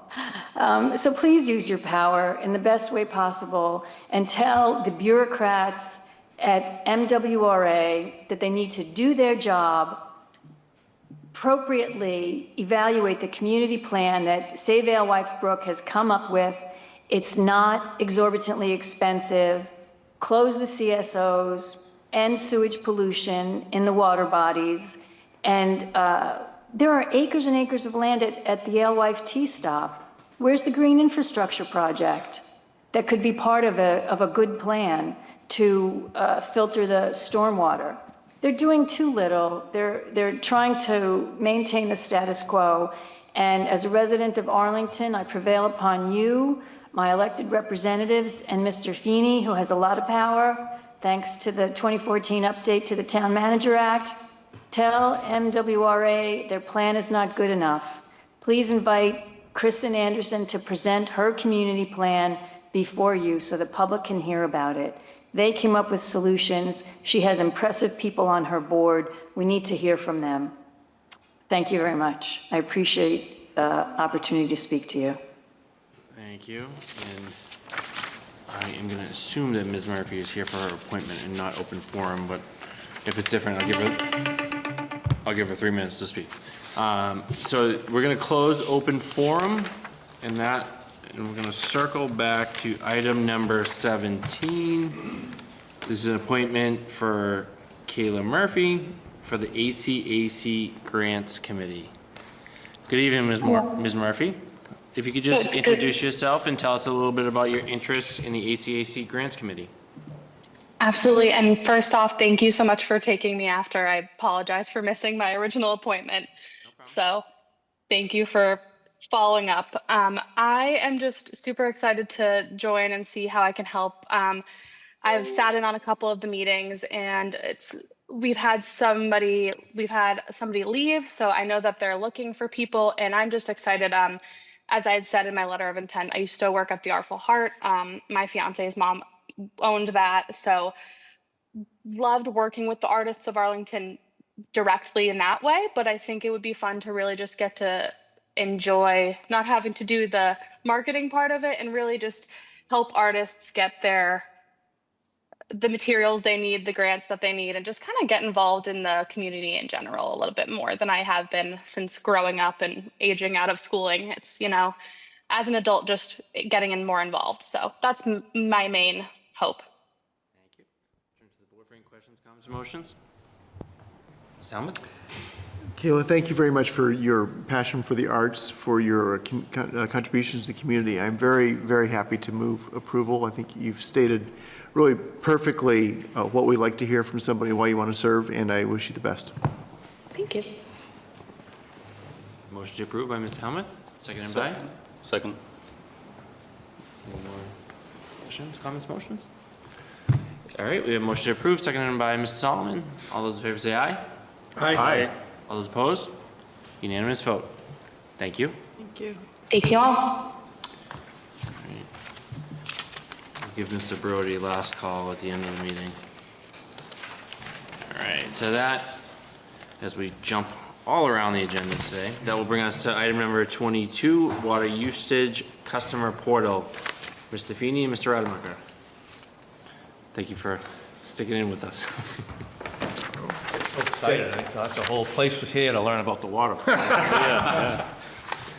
Hate to break that to you, Mike. Thank you to the board for entertaining what I hopefully will be a brief presentation on the soon-to-launch water usage customer portal. Just last words. Yeah, following the advanced metering, water metering infrastructure upgrade, customers now have radio transmitters that enable continuous automated measurements of water usage. So this new water usage customer portal will allow access to this near real-time usage data. It will permit users to monitor their consumption, to inform water conservation efforts, as well as configure high use or leak alarms to facilitate more timely resolution of any issues someone may have in their house. So largely just excited for the opportunity for residents to be able to interact more meaningfully and frequently with our water and sewer enterprise, not just on a quarterly basis when receiving a bill that could have a surprise with no opportunity to take corrective action. So certainly the entire water and sewer enterprise and the ratepayers benefit from less lost water through leaks, and we're hopeful that our residents will take advantage of this tool and sign up and configure leak alarms. But I will turn it over to Director Rademacher to show us what the portal is going to look like and some of the features that it has. Thank you. Thank you, Mr. Chair, and members of the board. Mike Rademacher, Director of Public Works. And as Mr. Feeney explained, just want to give you a brief preview of this portal that we will hopefully be rolling out within the month of August to residents or anyone with a water account in town. The first slide here is basically the dashboard. Once you have an account, you log in, you will open up the software, which you can do on your laptop or on a phone. It's tailored to be on either. But it basically will show you what your current usage is in the current bill cycle. We're still tweaking this with the vendor, but the next screen, I'm sorry, back. The next window will compare this period to the previous period, so there'll be some comparison tools to previous use, and also show you alerts you might have received over the course of the past several weeks. The next slide. So you can configure, you can look at your usage detail in different time periods. Here is a 24-hour period of usage for a particular account. Next slide will show a 7-day use of that same account. When you get into the longer periods that you're looking at, you can also configure it to show you rainfall and temperature that corresponded to those same days. So it'll give you an idea of maybe why you use so much water. It was dry, or you didn't use water because it was raining. So it helps to understand the water usage when you can compare it to the temperature and the precipitation. The next slide is it was supposed to be automated. The next slide is a 30-day usage, and if that one insert wasn't there, you'd see that on a particular day, June 12th, there was a large spike in this use, and that spike triggered an email to be sent to the account holder based on a threshold that the account owner placed, being myself. In this particular instance, the hose was left on in the garden, and I got an alert, and there was no hiding from it when I got home.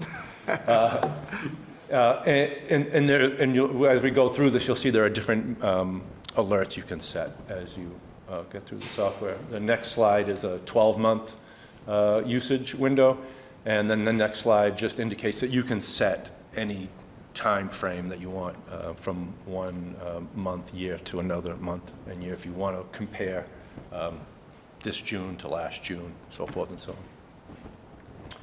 Next slide.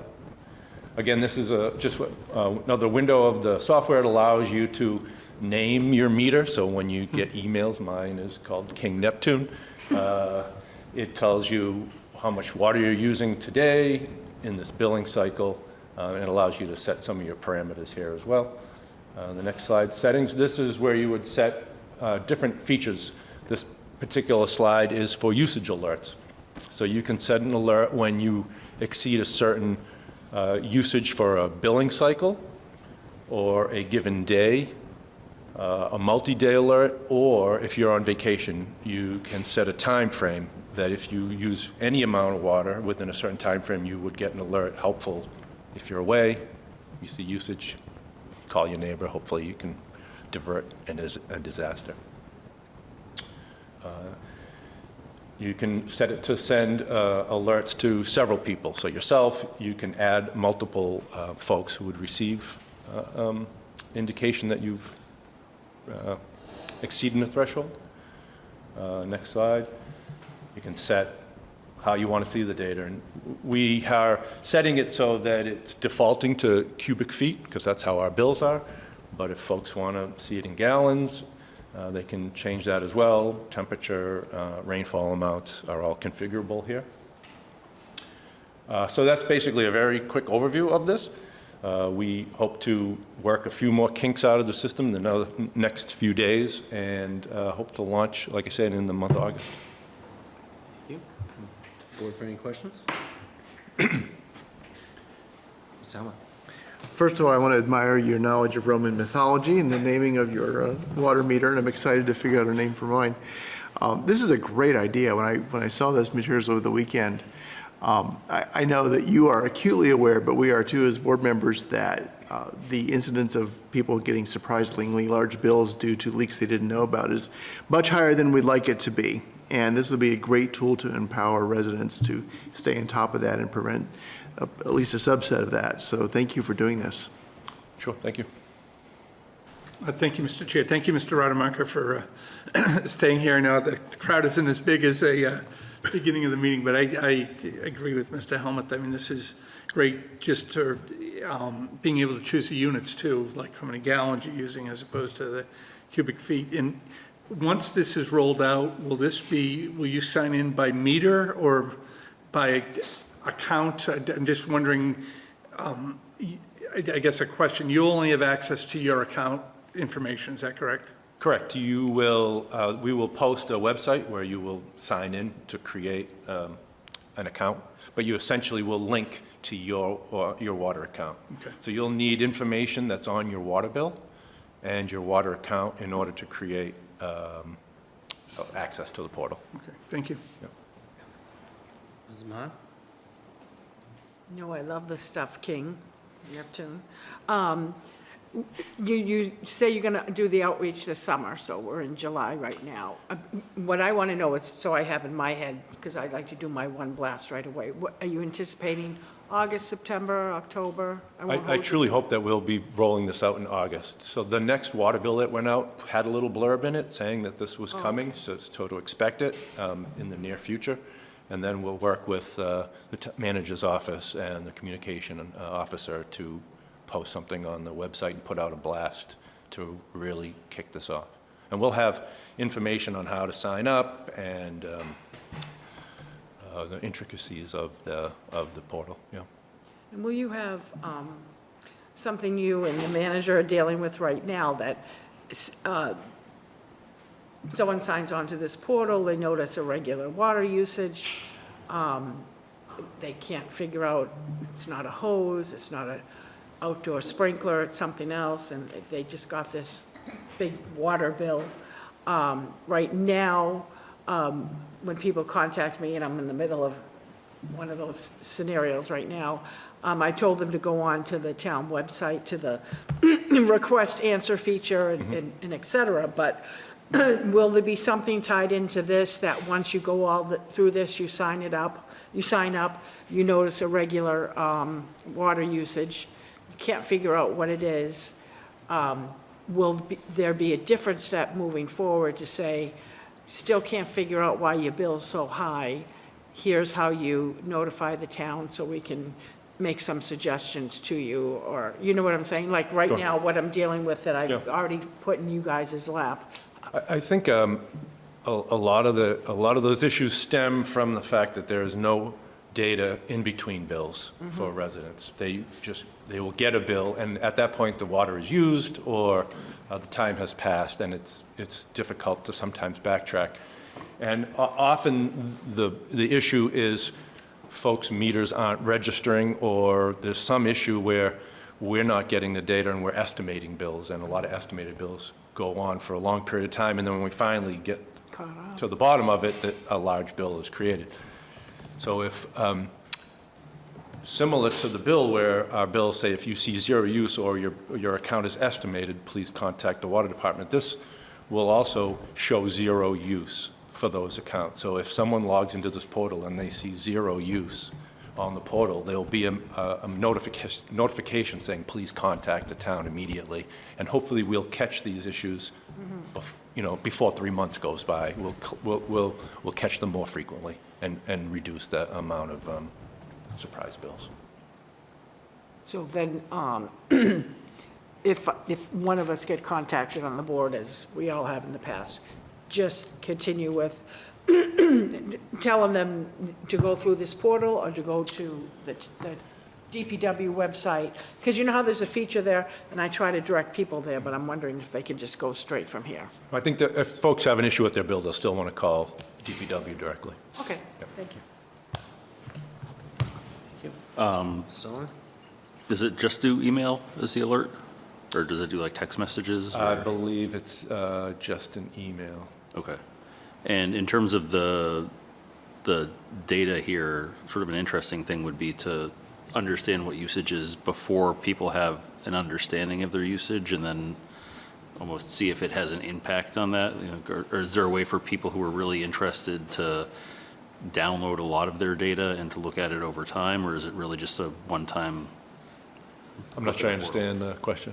If I wanted to look at my last year of data, right? Oh, Let's yep. say, hey, I use X number of feet or cubic, whatever's per month, and then I go and I make a conscious decision to try something different.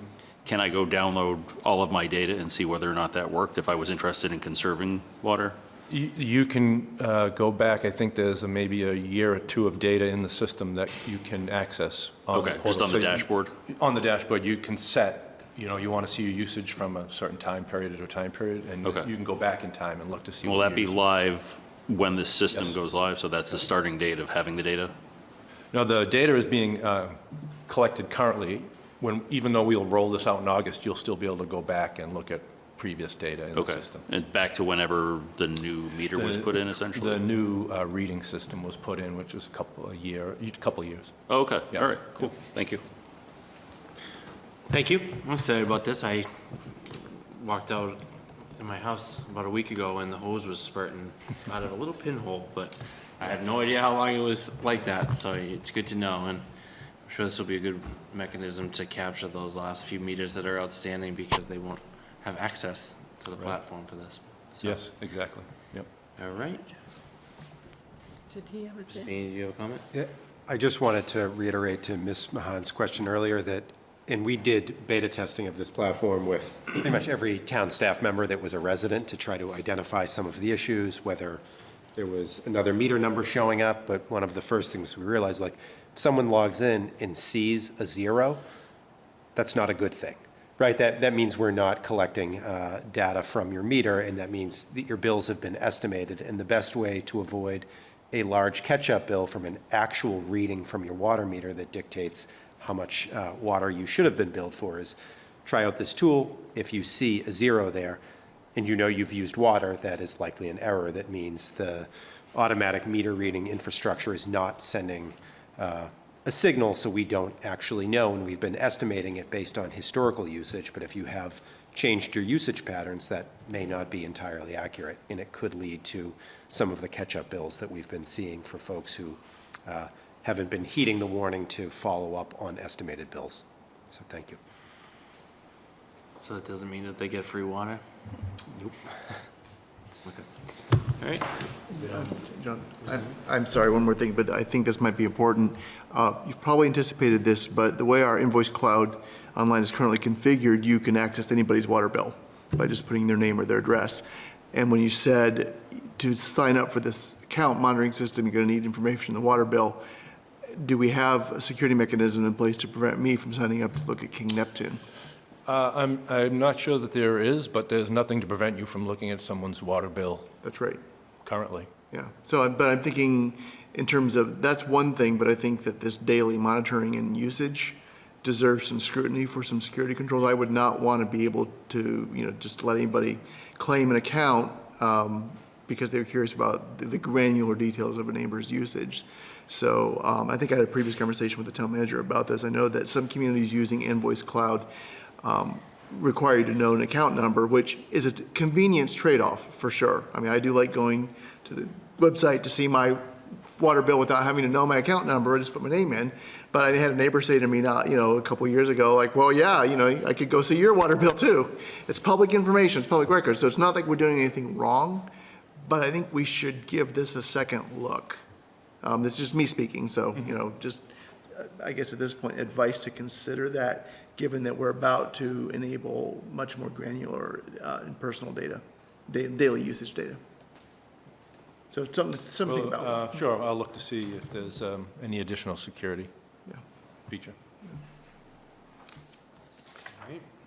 And without any motions, we can move on to our next item with Mr. Rademacher. Item 23, design of Massachusetts Avenue crossing at Library Way. Mr. Rademacher? Thank you, Mr. Is Chair. Mr. Amico here as well? Yes, and then I'm also, there should be a gentleman on line from VHB, Wayne Amico. Yes, I see. I'll promote them now. I'll present an overview of what we were proposing, and Mr. Amico is available. He's from VHB, available for any questions that I'm not able to answer. So as we all know, this crosswalk is, I think, has been on our mind for some time. And with the help of VHB, they've worked on some other designs. We're going to be soon building improvements at Dundee in the Heights that VHB helped us design, bump outs there. And we asked them as well to look at this intersection, this crosswalk, to propose and design some improvements. So what you're looking here, the first few slides are just views of the existing crosswalk. This is Water Street, looking across at Peg Spangler Way. Now Peg Spangler Way, looking across the street the other way at the existing crosswalk. Westbound on Mass Ave of the existing crosswalk. This is, again, just to orient people and understand sight distances, and eastbound on Mass Ave at the crosswalk. So our goal was to improve pedestrian safety here, doing what we do often with these, reducing the crossing distance. In this particular instance, we had the opportunity to create some refuge. So if we want to go to the next slide, we create some refuge. So what we're proposing is putting the crosswalk on the other side of Peg Spangler Way from where it is today, and extending the existing island in Mass Ave to allow us to provide a pedestrian refuge halfway across the crosswalk. So that'll do two things. So we're going to obviously reduce the crossing. We're putting proposing bump outs on either side of the road here, providing a median refuge, and installing the pedestrian activated crosswalk signals that we've been putting in a few different areas. Now, the benefit of having the median here is we can put one of these lights as well in the middle, which is extremely advantageous, especially in a two-lane roadway, right? So the folks driving in the center who might not see the far extreme lights flashing, they'll see the one in the middle of the road. So this brings a lot of visibility to the crosswalk, shortens the distance from approximately 65 feet, the existing crosswalk, to two shorter segments, one 29 feet closer to the library and 22 feet on the opposite side from the library. We do lose 2 parking spaces on the opposite side of Mass Ave from the library in order to create the bump out. And as we move the crosswalk over, obviously, it's not at the corner of Water Street. It's set in a little bit, so in order to do so, we lose a couple parking spaces. But we feel that the benefits outweigh the loss of 2 spots. One thing to note here is this particular configuration will prohibit left turns onto Peg Spangler Way from Mass Ave westbound traffic. It's been reviewed by TAC. The police department has seen this design as well. I think there is support, the majority support for reducing those left turns. That left turn often causes vehicles to queue into the intersection, which is not advantageous. So while there will be some inconvenience for folks who won't be able to take that left turn into the library, the safety benefits, we believe, outweighs that. Not sure I have much more to do, but I'm happy to answer questions. All right. Turn to the board for any questions? On that point there, I'm just thinking when someone asks me, so if you're coming up from East Arlington going west up Mass Ave, can't take a left into the library.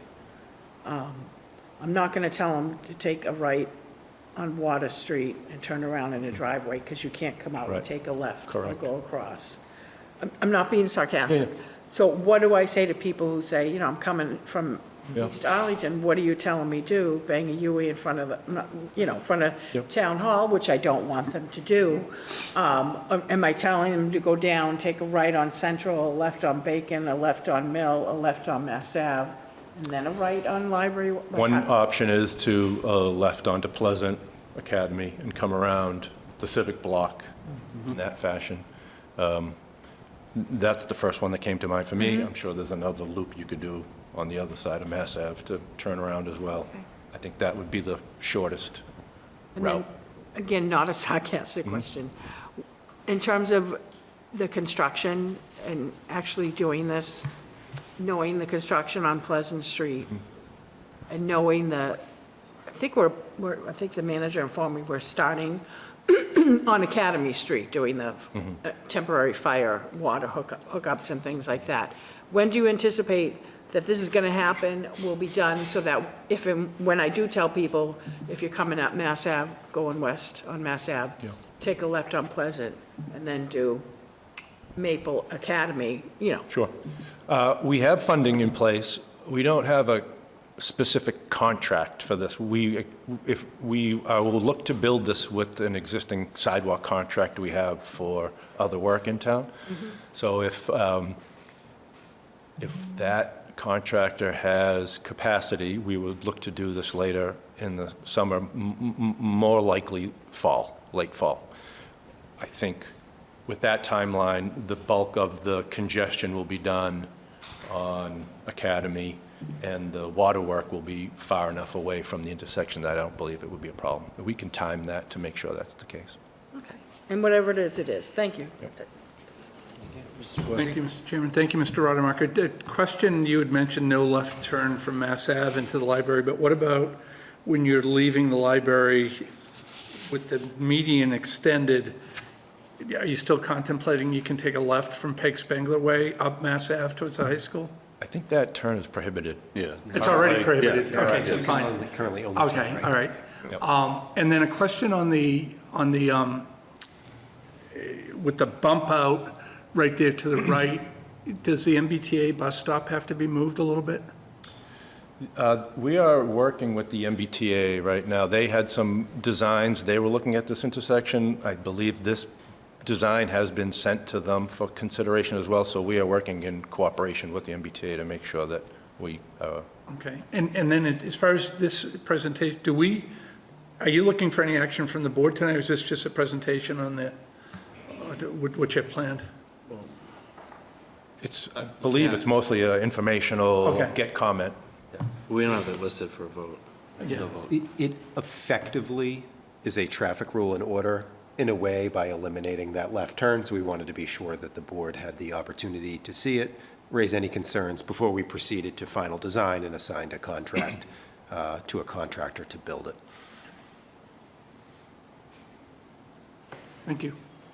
Thank you, Mr. Rademacher. All set? You can go to bed. I'll thank Wayne, he's on the phone somewhere. I'll thank him for being available. Thank you. All right. Thank you, folks. Item 24, traffic calming guide presentation. Director Ricker, Ms. Mortel. Thank you both for sticking around with us late night. No problem. Thank you so much, Mr. Chair and the board, for the opportunity to present tonight. If we could get the slide, is it going?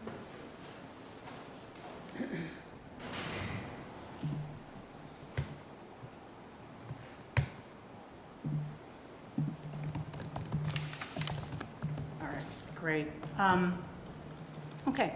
Over the past several years, the town has received an increasing number of requests for traffic calming from residents across Arlington.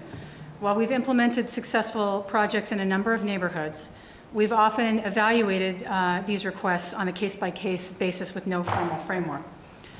This guide is intended to give town staff the tools to respond to residents' concerns about speeding and roadway safety while ensuring that further roadway safety projects are prioritized objectively and applied consistently across Arlington. This guide establishes a clear process so residents understand how requests are evaluated, staff have objective criteria for prioritizing projects, and that traffic calming improvements are directed to locations where they can have the greatest safety benefit. The town retained Jessica Mortel of Neighborways Design to lead this effort. Jessica worked closely with planning and town staff, including DPW and other departments, to review existing conditions, evaluate best practices, and develop a guide that reflects Arlington's unique street network and community priorities. We'll go next. So tonight we'll provide an overview of the project and the framework we've developed to help evaluate and implement traffic calming improvements in a consistent, transparent, and data-driven way. The guide is organized around 3 key elements. First, it provides a toolbox of traffic calming treatment and standard design details that we can use when designing future improvements. Second, it establishes a standardized process for evaluating these requests. And then finally, it includes a prioritization tool that helps staff compare projects using objective criteria. We'll go to the next. This guide did not start from scratch. It's a culmination of nearly a decade of transportation planning and policy decisions that the town has already adopted. Taken together, these policies demonstrate a consistent direction established by the town over many years. The traffic calming guide provides the operational framework that allows staff to translate those policy goals into projects on the ground. It creates a clear objective process for evaluating requests, selecting appropriate treatments, and making strategic investments that support the town's transportation and safety goals. Thank you. Jessica? Hi, everyone. It's so great to be here at Bike Cheer tonight. I know it's past everyone's bedtime, so I know you all did your homework on this and read this cover to cover. It's riveting. So I'm gonna go real quick, even though this is about slowing down. Next slide. So what is traffic calming? We all know that we can ask for people to do things, but then when we create the environment that results in what we want is the idea of traffic calming. Slowing speeds, improving sight lines, increasing visibility. These are all goals that will help save lives. Next slide. This is a graphic that I've used for a very long time. Higher speeds, we all know this intuitively. The faster you go, the less you perceive. And in the result of a crash, if you are hit by a car at, I don't know about you all, I don't want to get hit by a car, period, but I would rather get hit by somebody driving 20 miles an hour than 40 miles an hour. It's all about survivability, and you have basically a 50-50 shot at 30 miles an hour of surviving a car crash. So this is important. Miles per hour really matter. Next slide. We have a lot of benefits when we slow speeds, and also we reclaim space so we can see each other better, we can cross the street safer, we can plant trees and bump out the curb just like at the library. It's really important to actually design our streets for what we want, the behaviors we want. We don't want people recklessly driving, passing on the right. There are a lot of issues across the state, townwide, that traffic calming is the secret sauce to safety. Next slide. Just a couple myths of what traffic calming isn't. Stop signs control traffic, they do not slow traffic.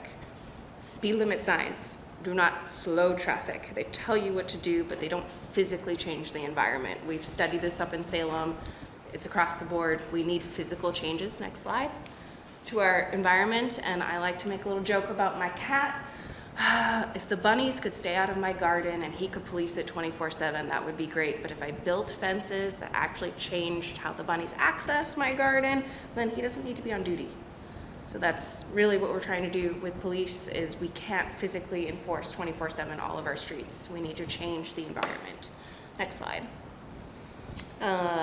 We can skip this, I just said it. So we have a toolkit. This is a culmination of my entire career working in the region on traffic calming and making it digestible and easy to understand.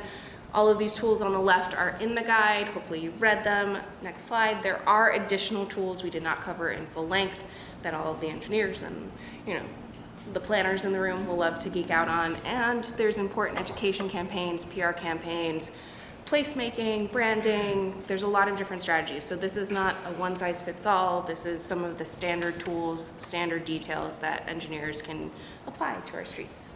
Next slide. Which you can find on page 62. I read the whole thing. Yay, good, good. So the mighty speed hump is what everyone thinks of for traffic calming. Next slide. There are a lot of different types of vertical tools, from raised crosswalks to raised intersections. All of the guide goes over this. Next slide. There's a great summary graphic. Most people think of speed bumps in parking lots, 5 miles per hour. It's not what we're talking about. We're talking about speed humps, speed cushions, speed tables, all of those fun things. This is a great summary graphic you can digest a little bit more later. I'm going to go into the next slide. This is a sample of one of the cut sheets, one of the one-pagers of each tool. It goes over our speed reduction, typical costs. These are planning level and have been inflated a little bit because we all know prices are crazy right now, but this is just to give you a sense of how much these things cost, the level of effort, where they're ideal and where they're typical in the town, and then just, geeky design considerations from all of the engineers in the room. Next slide. This is another sample, raised intersections. These are the most expensive tools and used ideally at schools, crossings, small streets, drainage. What are the conditions of our sidewalks and the curb ramps? There's a lot that goes into this. So this is one of the more expensive tools, while speed humps are one of the cheaper tools. We also have, next slide, a lot of horizontal. So we're thinking up and down. You can move side to side to slow speeds. And one of my favorite that Mike just presented on is crossing islands, making it so you only have to cross one lane or one segment of traffic at a time. Chicanes, as you can see in these pictures, are creating an S-curve in the street so you don't have those long straightaways. And then we also have curb extension, which are used all over the town right now. Next slide. This is another sample of what you'll see in the guide. Next slide. And then this is my favorite slide, a summary of all the tools. This is probably one of the most useful graphics I've ever put together. It talks about all the different speed reduction percentages, how much they cost, where they should ideally go, and there's a lot more in the guide. This is just a quick sample, and I'm gonna pass it over to Claire, or no, I keep going. Keep going. We have the project development process. So that's the tools. And now next, how do we apply them? So next slide, we have assessments. We have worked a lot on how to prioritize our valuable time and our valuable resources. Next slide. We have developed a very wonderful dashboard that calculates all sorts of different priorities based on where we expect vulnerable users, kids, elders, walking, biking, where are the schools, where are the parks, where's the access to the Minuteman, the buses, alewife, pedestrian density. And we have equity considerations, folks who don't have a car, younger and older folks who rely on walking, biking, and rolling around. Crash data. This is something that you'll probably hear about with Vision Zero and high injury networks. Where are we seeing the most amount of crashes, the fatalities at Appleton? Those type of crashes coming to the top so we can prioritize safety issues. And then we also look at speed and volume data, where it's available. Townwide, we have a lot of roads. It's really important to study these things and just know it costs money to do that. So We have our evaluation tool, which I'll show you a couple examples on the next slide, but we also really need to listen to our staff. Where are their developments happening? Oh, a water main broke. We have changing maintenance and priorities. We have sidewalk upgrades. How can we synergize with all of the different things that all the different departments are doing? And then also resident requests, your requests. We have a road safety forum that we currently receive feedback from folks, and we take all of this, and it's an ongoing process of doing these assessments. Next slide. This is one example from the tool. We have a geodatabase of all of the crash locations. This is a road safety score, looking at all those fatalities, all of the bike crashes, the pedestrian crashes, and it ranks all of the different safety priorities throughout the town. Next slide. This is a pedestrian density score again, schools, parks, playgrounds. Where do we expect younger folks, older folks walking and biking? Next slide. So we'll be doing these ongoing assessments. Something will bubble to the top, and then how do we advance those? So going from concept plans, which we need to dedicate staff time to investigate, we can look at the existing conditions, routine maintenance. Next slide. We'll develop some concept plans, engage the community, get feedback, kind of like what Mike just did, and then we'll advance that to engineering design. Next slide. This is where all of the numbers come in, measuring the grades, all of taking the survey. This is more money, more details, and then we go, next slide, to construction. Going out to bid, hiring contractors, managing installation, all of this has a ripple effect. We want to improve our streets. You all know this. It takes time and money. So the whole point of this, next slide, is to continue our evaluation, to review our projects, and next slide. This is a cycle that we'll be continuously doing, is doing these assessments, evaluating, and installing safety improvements throughout the town. Next slide. All right. I get to talk about the funding. Project implementation will require a flexible approach to funding.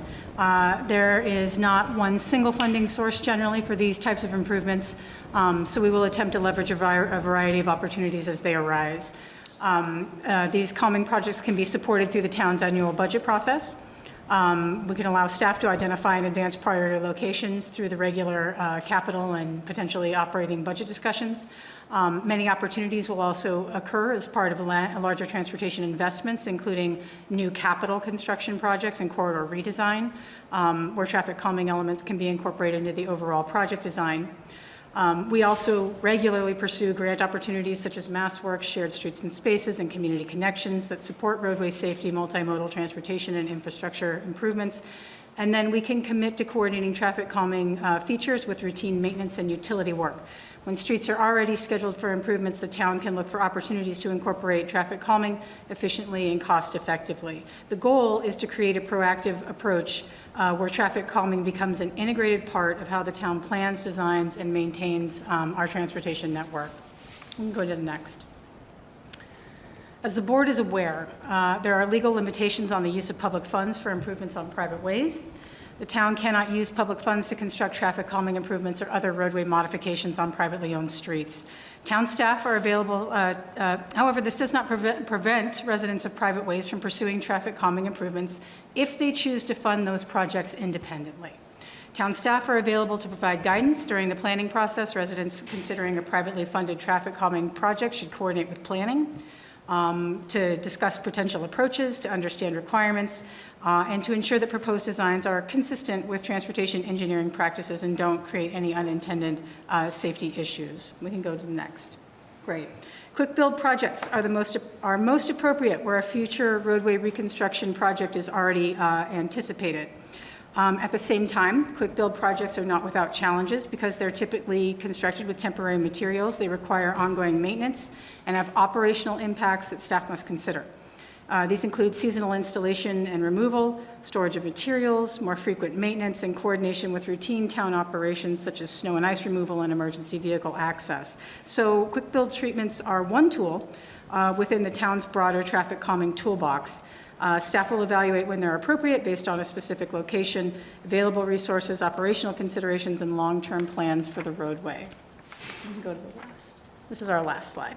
The town has already spent years, over a decade, establishing policies that prioritize safe and multimodal streets. The development of the traffic calming guide and prioritization tool represents the next step in the town's ongoing commitment to improving safety and creating a transportation network that works for all users. Ultimately, this is about creating safer streets to everyone who uses them, and this guide provides the foundation to continue that work in a thoughtful and strategic way. Thank you for your time this evening. Thank you. Turn to the board for any questions, comments, motions. Good, Mr. Chair, I just want to put a finer point on something that Director Ricker mentioned, and that is that as part of this year's capital planning process, it is my intention to submit a request on behalf of the town for a sum of money that will be specifically tethered to traffic calming. So the community will have the opportunity to see, if funded, that the community is, being responsive as a town to this traffic calming guide so that we can begin to set aside dollars that will be spent specifically on traffic calming projects. As Director Ricker noted, we of course are going to incorporate these elements as we do and as you've seen into the larger capital construction projects that are already underway or that we may be pursuing external grant funding. But it also makes sense to try to carve out, starting now, some modest sum as a line item so that we can pursue what I'll call traffic calming only projects. And one other point to the final slide we saw about quick build strategies. One thing not noted on that slide that we've been benefiting from is that those quick build strategies are helping the town to understand how effective some of our permanent designs will be. So that is another instance where their implementation may be helpful if we're perhaps introducing new traffic patterns or significant changes to infrastructure that we need to better understand what the turning radii might be or what vehicles may be impacted, or if there's something that our design team didn't consider, or if our downstream traffic impact modeling didn't necessarily hold valid. In those instances, it may be wise for us to try some quick build strategies to understand if the design we've been working on is going to prove effective in the long run before we make significant infrastructure investments. So I just wanted to sort of expound on those two things for the board's consideration. Thank you. Do you do with this move receipt? Sure. With that. Motion to receive by Mr. Solomon? Yeah. This is great. This is, I think, the missing puzzle piece to a lot of the other stuff that you talked about over the last 10 years. This has been a consistent point of frustration with people that I've talked to, right? I go to town X and I see this thing and it's great. How come we don't have it, right? And there's a lot of things that need to go right for that to happen, right? So you mentioned it, you need funding, you need buy-in from departments, you need leadership, you need to be potentially working in that area in the first place. My hope is that this is that last puzzle piece, right? And that it's supported by, regularly applying for the Safe Streets grants. And it becomes part of our budget because, our budget is showing our values and we value this, so it's gonna show up every year. And we're gonna, leave the operational details to people to figure out where it goes. We have a tool that will guide us to the right places for it.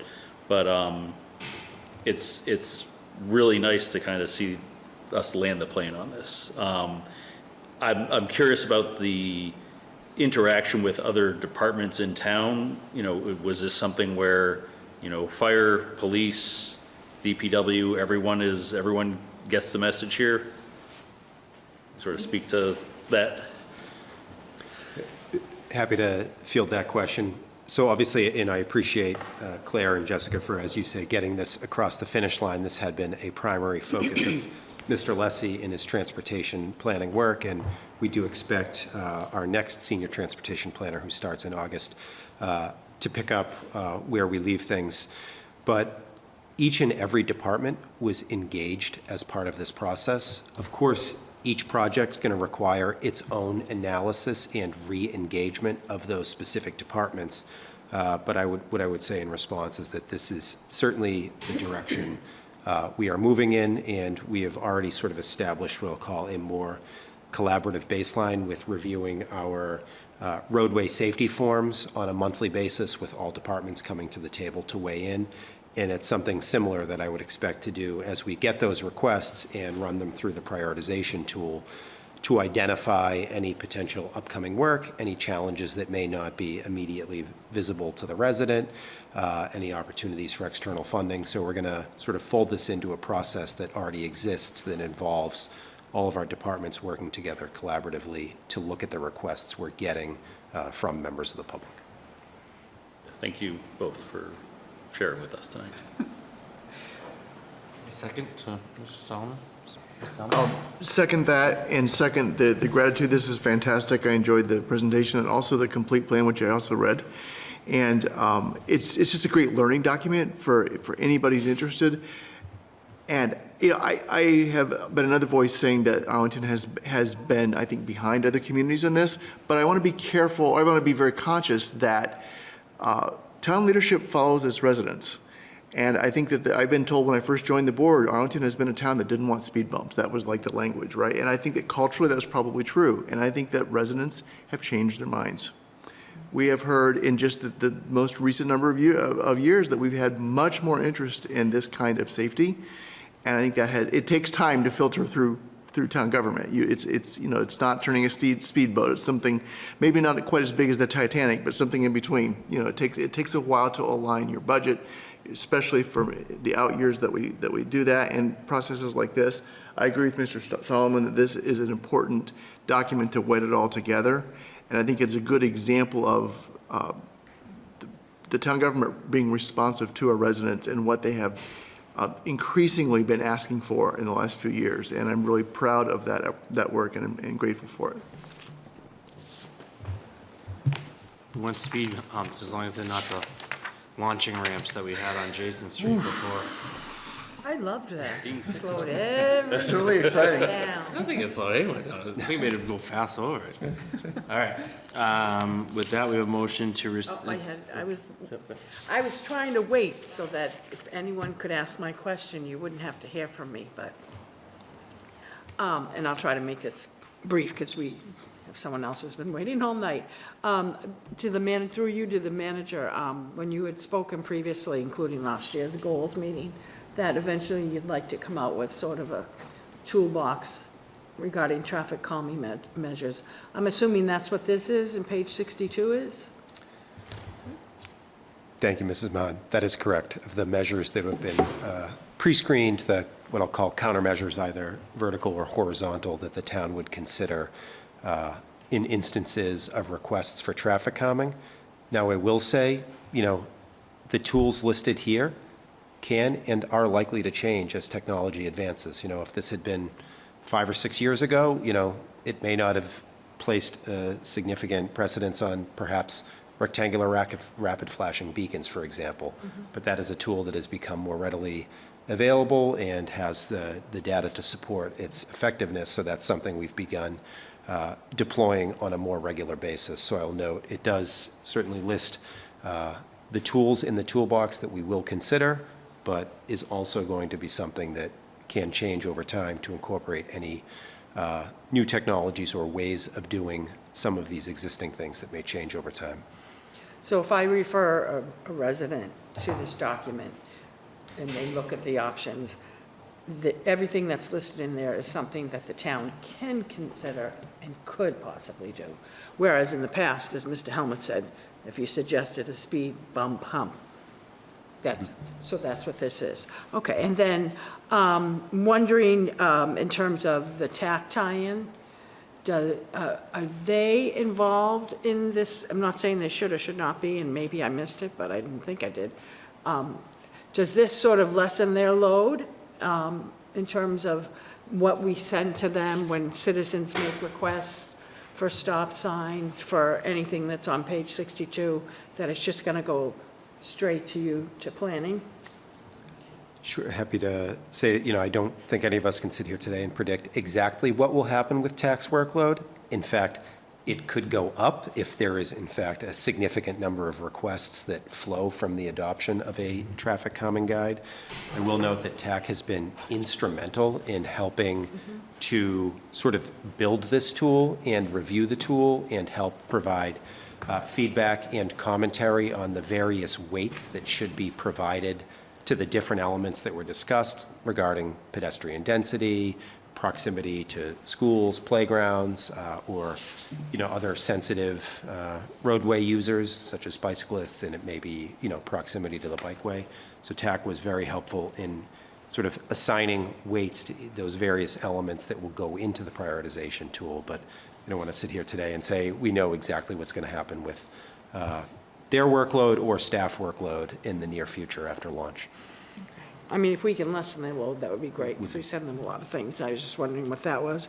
And then, if we have, when we get requests or suggestions, how do we, and maybe we don't want to, but how do we avoid the situation last year when Mr. Alessi was here and a resident made, and I don't even know, it wasn't a resident, I don't know if they, I think they were a resident of the town, but they basically made a suggestion for a different neighborhood that they drive through Washington Street that would, they thought an improvement that should be made, and it was about to be made, and when the neighbors found out about it, there was a lot of concern, and it was basically to make their drive better, but then it was saying, oh, and this will help slow the traffic down, and it didn't. So you don't necessarily have to answer that tonight, but how do we avoid, like when we get residents' requests, that will be you know what I'm saying?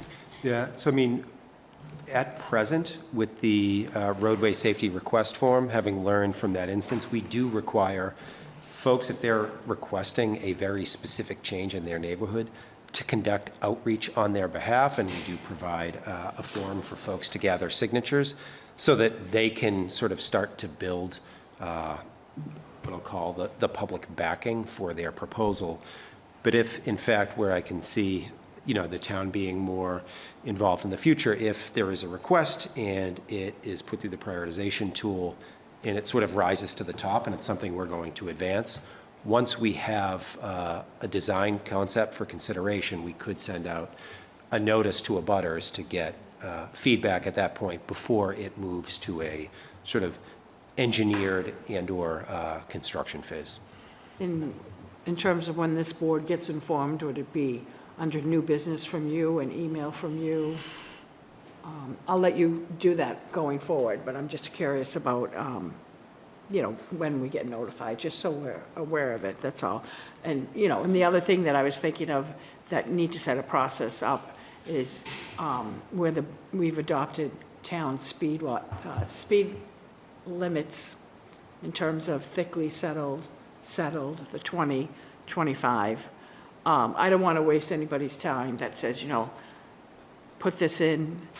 I think it should go back to 30 or 35 or something like that. So you know what I'm saying on that. You don't necessarily have to answer that. And then unless you wanted to, but then the other thing that I didn't really see in here, and we can, as we go forward, and I believe the town managers had conversations with us about this regarding, I know we say the bike path, but it's a Minuteman Trailway.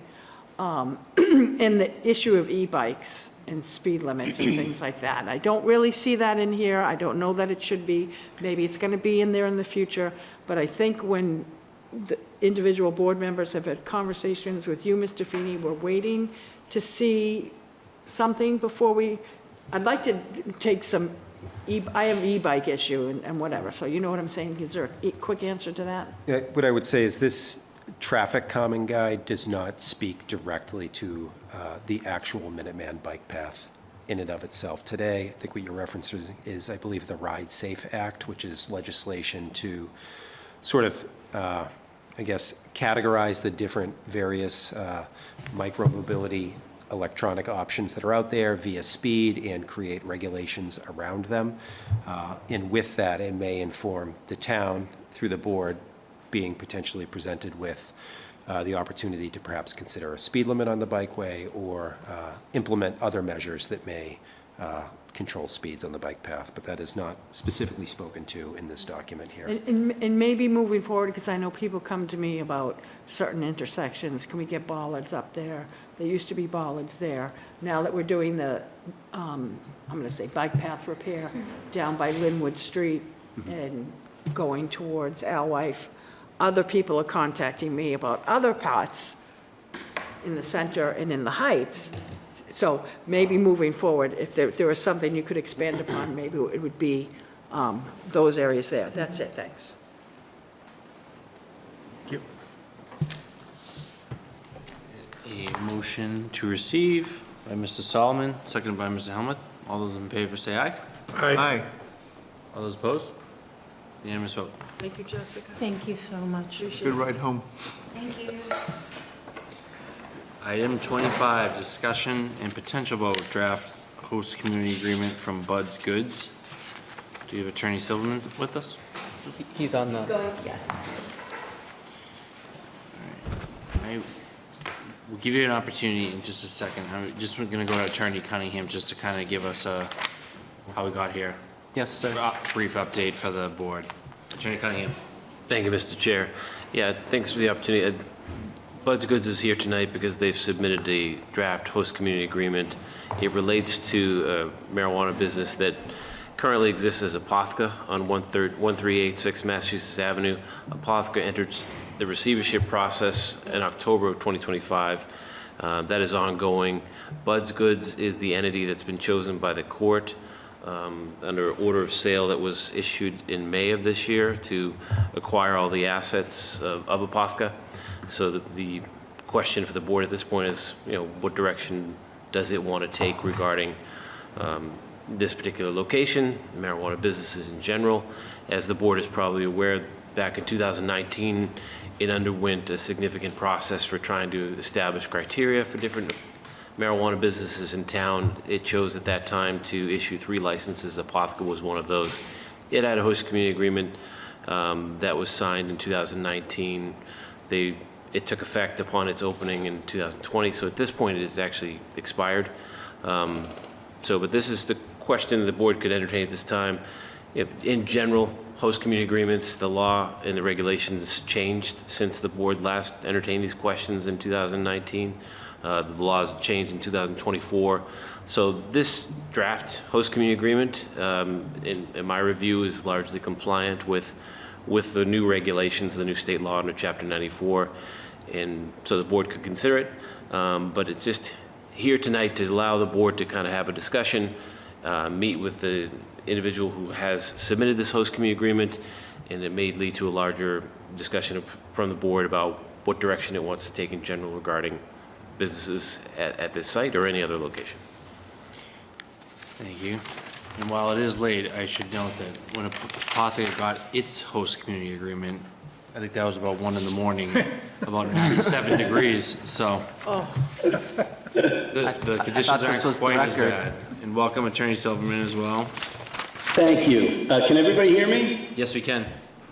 Great. So again, I'm Phil Silverman from Vicente LLP representing Bud's Goods and Provisions, and that's Alex Mazin in front of you. He's the principal of the company. Alex has been a very successful operator in Massachusetts of retail operations, and he's going to tell you a little bit about his program. I think Mr. Cunningham explained it well. It's a standard host community agreement in a form that the Cannabis Control Commission uses all the time. That's the one they recommend. I think we need to fill in a blank there on how long it would last. Typically, it's a 5-year term, which I think it would be, what we would hope. Beyond that, I think it's important for Alex to sort of introduce, with respect to this project, it's important for us that the town understands this is actually still a good location for this, and Alex will talk to that. But, Apotheka had a unique set of problems, quite frankly, not really related to this location, other financing issues it had. We want the town to understand that, and Alex is going to tell you now a little bit about that and a little about what his plans are. Go ahead, Alex. Thank you, Phil. My name is Alex Mazin, CEO and founder of Bud's Goods and Provisions. We own and operate 3 dispensaries here in the state of Massachusetts: Worcester, Abington, and Watertown, not too far from here. So I guess I'll start off by saying why I think this is still a successful and viable location for the town to consider. The Apopka did not fail because of its location in Arlington. It failed because it had a cultivation facility in Fitchburg, Massachusetts, that cost over $30 million to build. That essentially brought down the entire business today. I believe the location is excellent. I know the market well, and I believe I and my company and my employees will be the right team to see it become successful and fruitful. I'm not one to brag, but we have been awarded Best of Boston 2 years in a row, Best of Central Massachusetts 4 years in a row. I recently, this year, was awarded the key to the city of Worcester for our operation, which is where I grew up. I currently reside in Needham, Massachusetts. I would say another reason I believe Apopka did not succeed was because their executive leadership team was located in Florida. Cannabis is a business where you have to be present each and every day. This is a 20-minute ride for me, so I will be present each and every day. Currently, Bud's Goods employs over 120 people, and that includes all 3 of our retail stores and our packaging facility, which allows us to really differentiate our location from many other dispensaries. The way I look at a dispensary is it really is, to the consumer, to some degree, like a grocery store, and Bud's Goods is really the Trader Joe's in that analogy. And so I believe this location has great potential. It just wasn't achieved by Apopka. I wouldn't have fought for the past 8 months in the courts for it if I didn't think it was a stellar location. And I would love the board to consider issuing a new HCA to Bud's Goods and Provisions. Happy to answer any questions. Thank you. Turn to the board for any questions, comments? Mr. Corsi. Thank you, Mr. Chairman. Yeah, a few questions just in terms of, Attorney Cunningham mentioned a bill of sale with whatever remaining assets are left of it. Is it just the property asset sale that?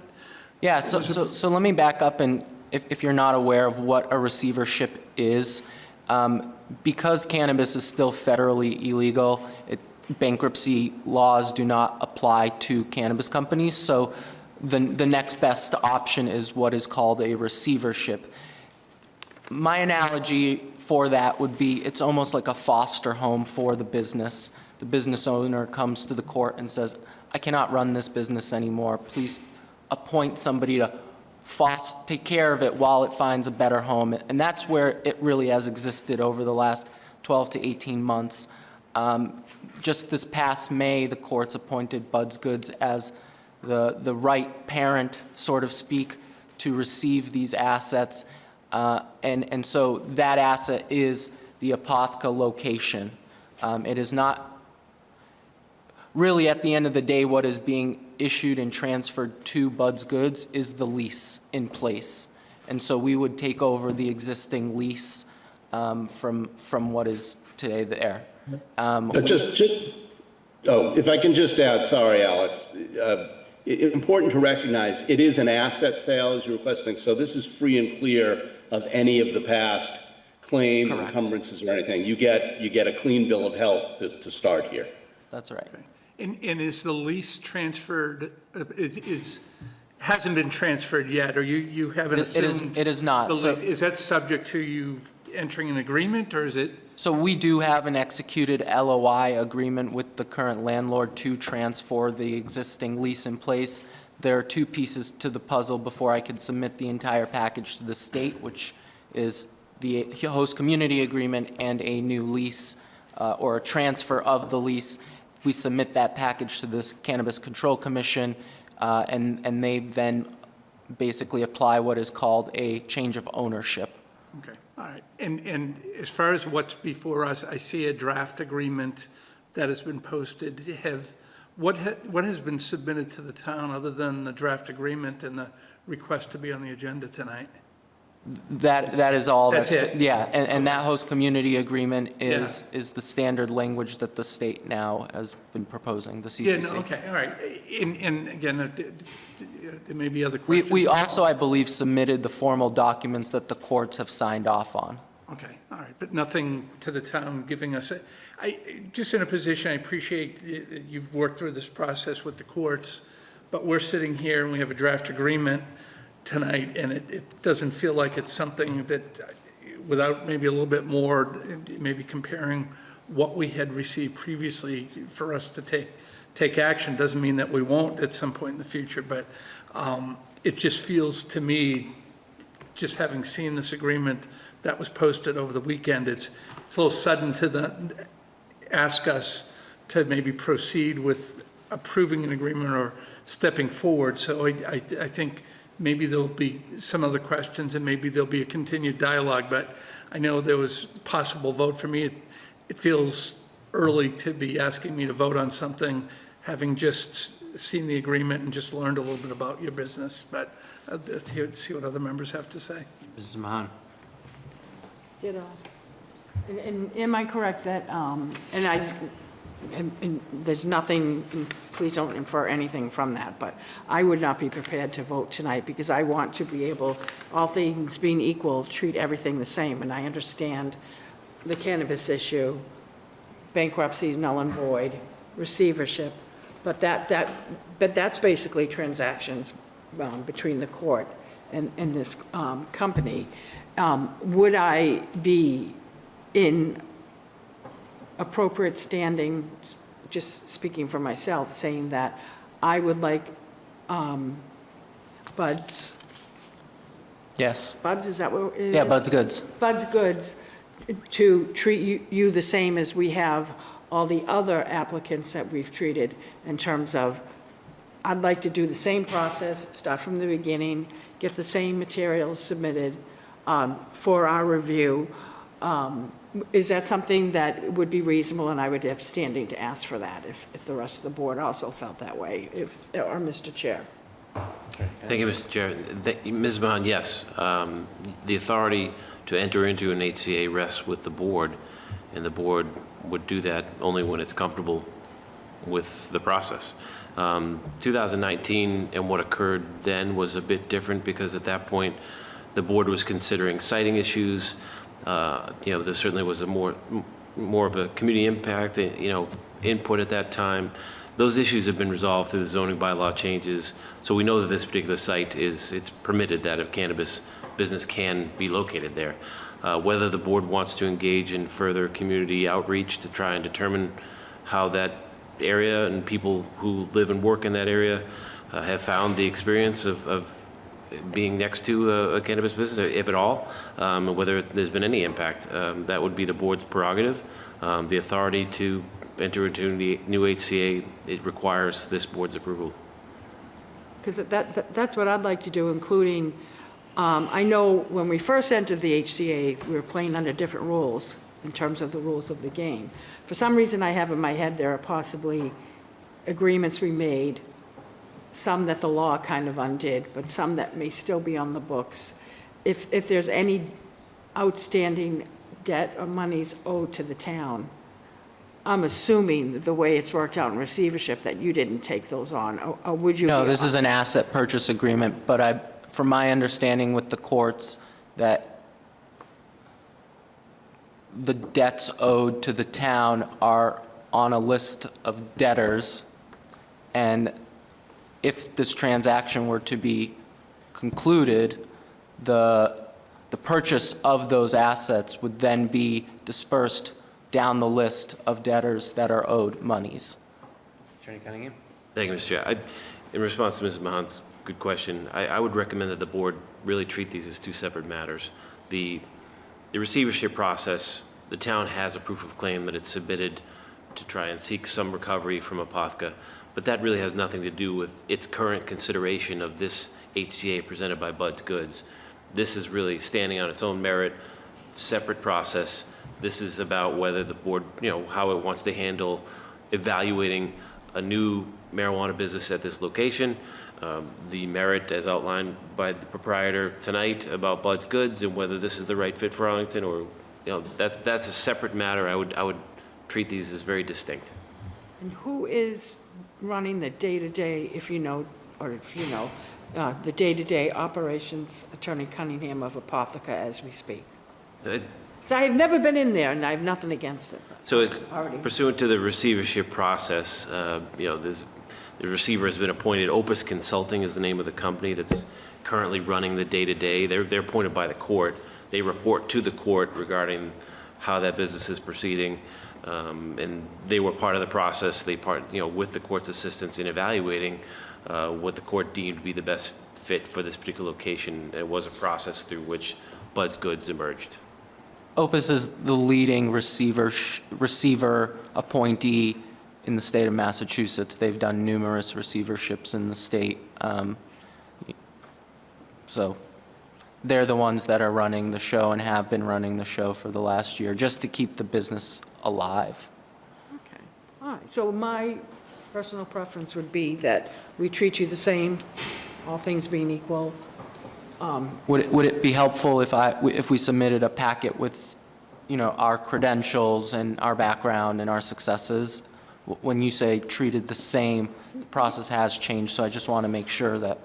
What we would get for submissions, as we've gotten in the past, before we enter into HCA's, in terms of your business model, whatever limited financials we need to know about, who your principals are, if it's just you, Sure. it's just you.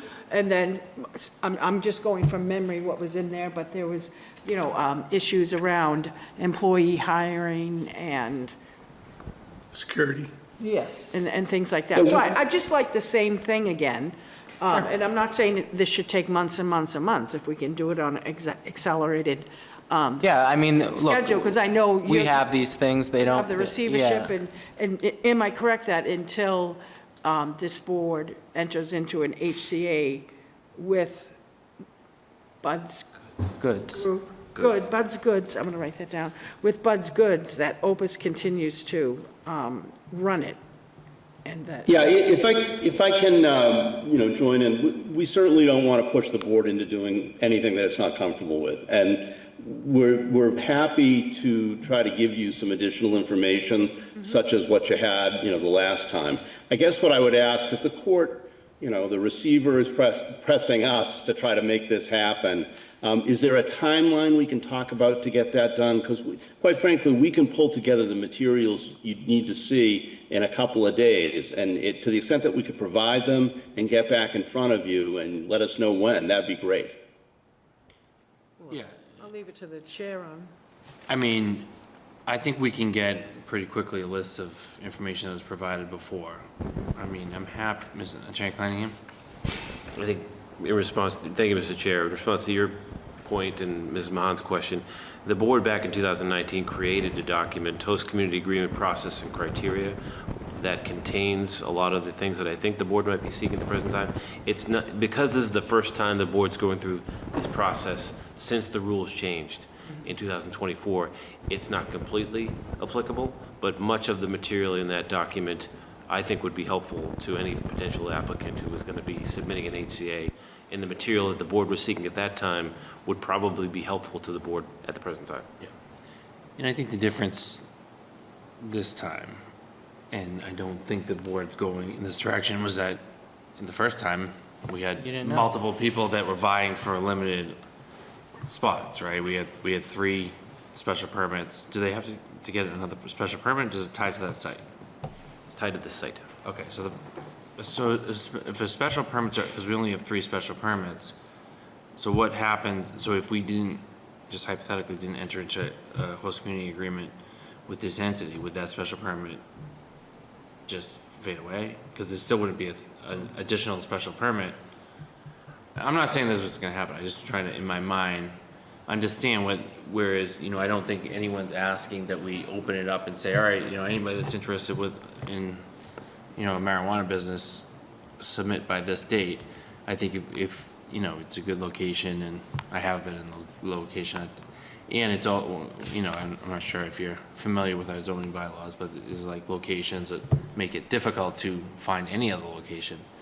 But if, you know, we've already issued, you know, I know Calyx Peak hasn't received a special permit. They're in the process of getting that. But in the event that they did, we wouldn't have any additional special permits available, right? For anyone else to even attempt to enter into a host community agreement. Thank you, Mr. Chair. I'd like to take a closer look at the order of sale. Yep. And also probably Chapter 94, and see what interplay that those combined with our zoning bylaws, just to make sure on the answer to that question. Yep.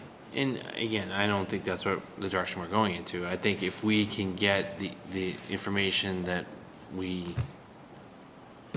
have asked for before, I mean, I'm happy to put it on the August 10th meeting. And I think, you know, assuming it seems like you have a good business plan. Whatever you need to feel comfortable, you know, I think this is a different process than issuing an entirely new operation and an unknown scenario. Sure. We're just trying to step in and take over the business and to fix it at this time. And this is more of a, you know, question for my fellow board members, just to make sure by a couple head nods that that's what we're comfortable doing, is if we get all the information that we've had before and we put it on the next agenda, that we'll be ready to actually take a more in-depth dive into whether or not we want to approve it. Mr. Helmuth? This is certainly premature tonight, but I don't mind the opportunity to get to know the circumstances. I don't know if I'd be ready August 10th. I think that I would want a discussion with the board and with our staff, both in public session and then as appropriate and outside of that, to understand the town's options and to think about, you know, have a discussion with the board of what do we want to do with this location? You know, do we want a business there at all? Maybe we do. I'm not opposed to it. But I think that I feel like my duty to the town comes first here, and sympathetic as I am to the particulars of this receivership and the needs of the business, that's not our priority. So I would be glad to have a discussion August 10th. I don't know if I'd be ready to vote on August 10th to sign this HCA. Does 30 days make more sense for everybody? Well, it's... Well, I'm sorry, what was this question? And I think where this is pushing towards is we only have one meeting per month in the summer. So August 10th is our August meeting. It would likely, it sounds from what I'm hearing from the board, to be maybe the first meeting that we have in September. And so that sound more appropriate? Yeah, and I guess one of the things that I'd like to learn a little bit more about is people are referencing that things have changed since the initial townwide approval of whatever permits are out there. So I'd like to understand a little bit more about what has changed. Because I think, you know, to Mr. Helmut's point, there's sort of a public process that is built on a bunch of assumptions about what was happening at that point in time. And if there's some fundamental assumptions that no longer stand, I would want to do at least some cursory outreach, if not some more official outreach of like, hey, this is what we're going to do. These are the rules that have changed, and how do people feel about it? I do want to add that the way to perceive this is it's a change of ownership. It's very similar to if Apotheca was not in a receivership at this time and they decided to sell the business to a new entity, that's really what this looks like more from the Cannabis Control Commission's perspective. It's not that we are coming in and getting a new license at the state level. It's a transfer of license at the state level. I just want to clarify that. And thank you for that clarification, but from our perspective, it's not like we're transferring an existing host community agreement and saying, okay, the agreement with Apotheca, you're now stepping into their shoes. It's a whole new process for us. I understand what you're doing at the state level. Right, there are it's different. Two different things. Yeah, totally. I understand. And so that's where, you know, if it wasn't for our timing in August, maybe the August meeting would work, but it sounds like from what the chair's saying, maybe the September meeting's better. But we've got to learn more about your business because of that agreement. But I also think, from what Attorney Cunningham said, we've got to look a little bit into the status of the special permit, the status of the host community agreement that's in existence with Apopka right now, because that's expired. We only can issue 3. There's 2 others that are out there already. So we just wanted to point that out. Just to clarify, because I think we've talked about this a few times, is we can enter into 45 host community agreements, right? It just, there's 3 special permits. So that, the special permit's really the main thing. One last point, Mr. Chair, and I think that Mrs. Solomon's questions, I think that this is probably a juncture at which the board would have been anyway, regardless of whether there was a receivership process. The 5-year term for Apopka's HCA was at its endpoint, and it may have been something where, yeah, that would have, if Apopka was still fully operational, its new HCA would have been before the board, and a lot of these questions would have been the same. So yes, it's not the same as a new business in an entirely new location. But some of these questions that the board are asking, or the members are asking right now, would probably have been asked anyway. It's that evaluation juncture where these things were new. The state law changed back in 2018, and we entered into these HCA's, and these businesses have been operational now for a period of time. And now we're at that point where the select board is going to take that opportunity probably to evaluate where it is and where it's going. And maybe since we have this time, because it sounds like 30 days-ish, September meeting, I know in what's before us, where it speaks about successors and assignees, and it says cannot be transferred without consent from the municipality, which is separate from the state license issue. Maybe going forward, if that language in number 14 is adequate, I think it's on page 9, and I think that comes from Bud's Goods, what I have before me here, so maybe that's something we can also learn from this situation, that if, say, Rotary Goods gets a site down off of Howard Street, 2 years in, something like this happens, maybe, is there some paragraph, or does the successor assignees part of it need to be beefed up more? I don't think it does, because it basically says it's not transferable on behalf of the municipality. The state license is a whole nother animal, but I don't have any control over that, and nor should I, right? Mr. Chair, I think that successfully accomplishes the task of eliminating the possibility that an HCA can be transferred from one entity to another. They would need, if somebody were to go out of business in year 2 or enter the receivership process, a new HCA would be required. It can't be assigned. And then I would say to that new Rotary group, Goods, you need to, even though you came in and got this through a receivership, and it's year 3, and technically 3, 4, and 5 is still on the books, I want you to be treated the same and submit the same materials. So I'm not trying to treat you any differently. So I'll leave it to the chair. Thank you. I think we'll get you the list of information you get.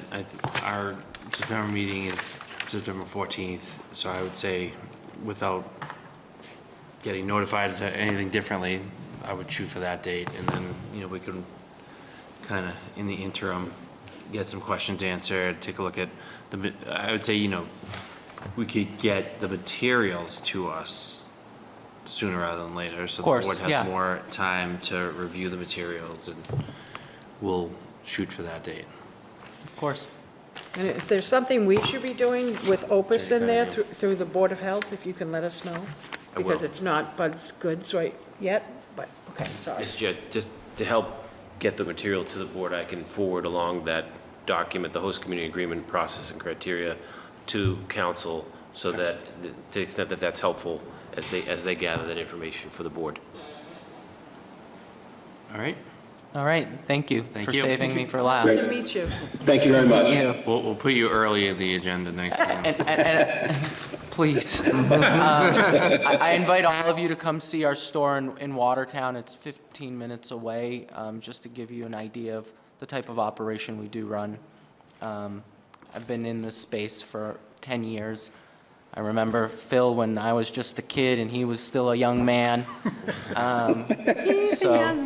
You know, I will say that, you know, I know I'm biased, but I think we're great operators, and we would do great things for the community and uphold our job as being a good business here. What's the name and address in Watertown? 330 Pleasant, right? That's right. 330 Pleasant. Is it called Bud's or? Yeah, it's called Bud's Goods. It's it's the ground floor of a large apartment complex. It's the only dispensary in an apartment complex in the state. Let us know if you're going to come, because there are protocols we have to go through that the state requires, but we can get you in to see the whole facility if we know you're coming. Well, she could be a customer. I'm already loopy enough. I'm one of those people. I have friends, I'd be out in the field, and they'd be about to. Yes, if you want a tour of how our security protocols work on the back end of the operation, how our vault systems work, and how we keep track of all of our inventory tracking and all these things, yes, we can, I'm happy And to I'll open work that through the chair and town council, Yeah. but I also am going to just ask around. Of course. You bet. And you can read our Google reviews. You can see what kind of ratings we get, you know, how long we've been around. You know, like, I'm open book because I think the book tells a good story. Thank you. All right, thank you. Thank you very much. Have a good night. Thanks, everyone. Thanks for hanging. Technically, I was supposed to- worried after that first conversation that we were going to be here till tomorrow. We got it done. We almost are. Technically, we were supposed to have a motion to move past 11, but I think we could, thank you. Shoot, sorry. New business. Mr. Solomon. No new business. Solomon. No new business. Mr. Mahan. No new business. Mr. Gorsuch. Thank you, Mr. Chair. Since our last meeting, our Director of Assessments, Dana Mann, had passed away, and we very sorry to hear that news, and we appreciated all the work that he had done for the town, so I just wanted to remember Dana. Absolutely. I don't know why I went backwards. Thank you, Why Mr. does Chair. that say, why did you, Yeah, they're back. your thing's wrong? Attorney Cunningham. Hey, Went all night. We did that in the contract, we changed it. No new business, thank you. Attorney Cunningham. apology, one quick thing, Mr. Chair. I just wanted to let the board know that the open meeting law complaint that was filed against it related to its meeting that occurred on December 28, 2025. It was a tree hearing, 53 Churchill Avenue. The complaint was filed January 6th. The decision came down last week. The board did not, according to the Attorney General's Division of Open Government, the board did not commit an open meeting law violation, so there was no merit to the complaint. And I want to thank the board for its assistance in responding to that, in particular the then chair, Mrs. Mahan, for her help in working through that complaint and the successful outcome. The board did not violate the open meeting law. Ms. Meyer. No new business, thank you. Move to adjourn? Motion to adjourn by Ms. Helmuth, seconded by Ms. Solomon. And Mrs. Maher, and Mrs. DeCoursey. All those in favor say aye. Aye. Unanimous vote, we are adjourned.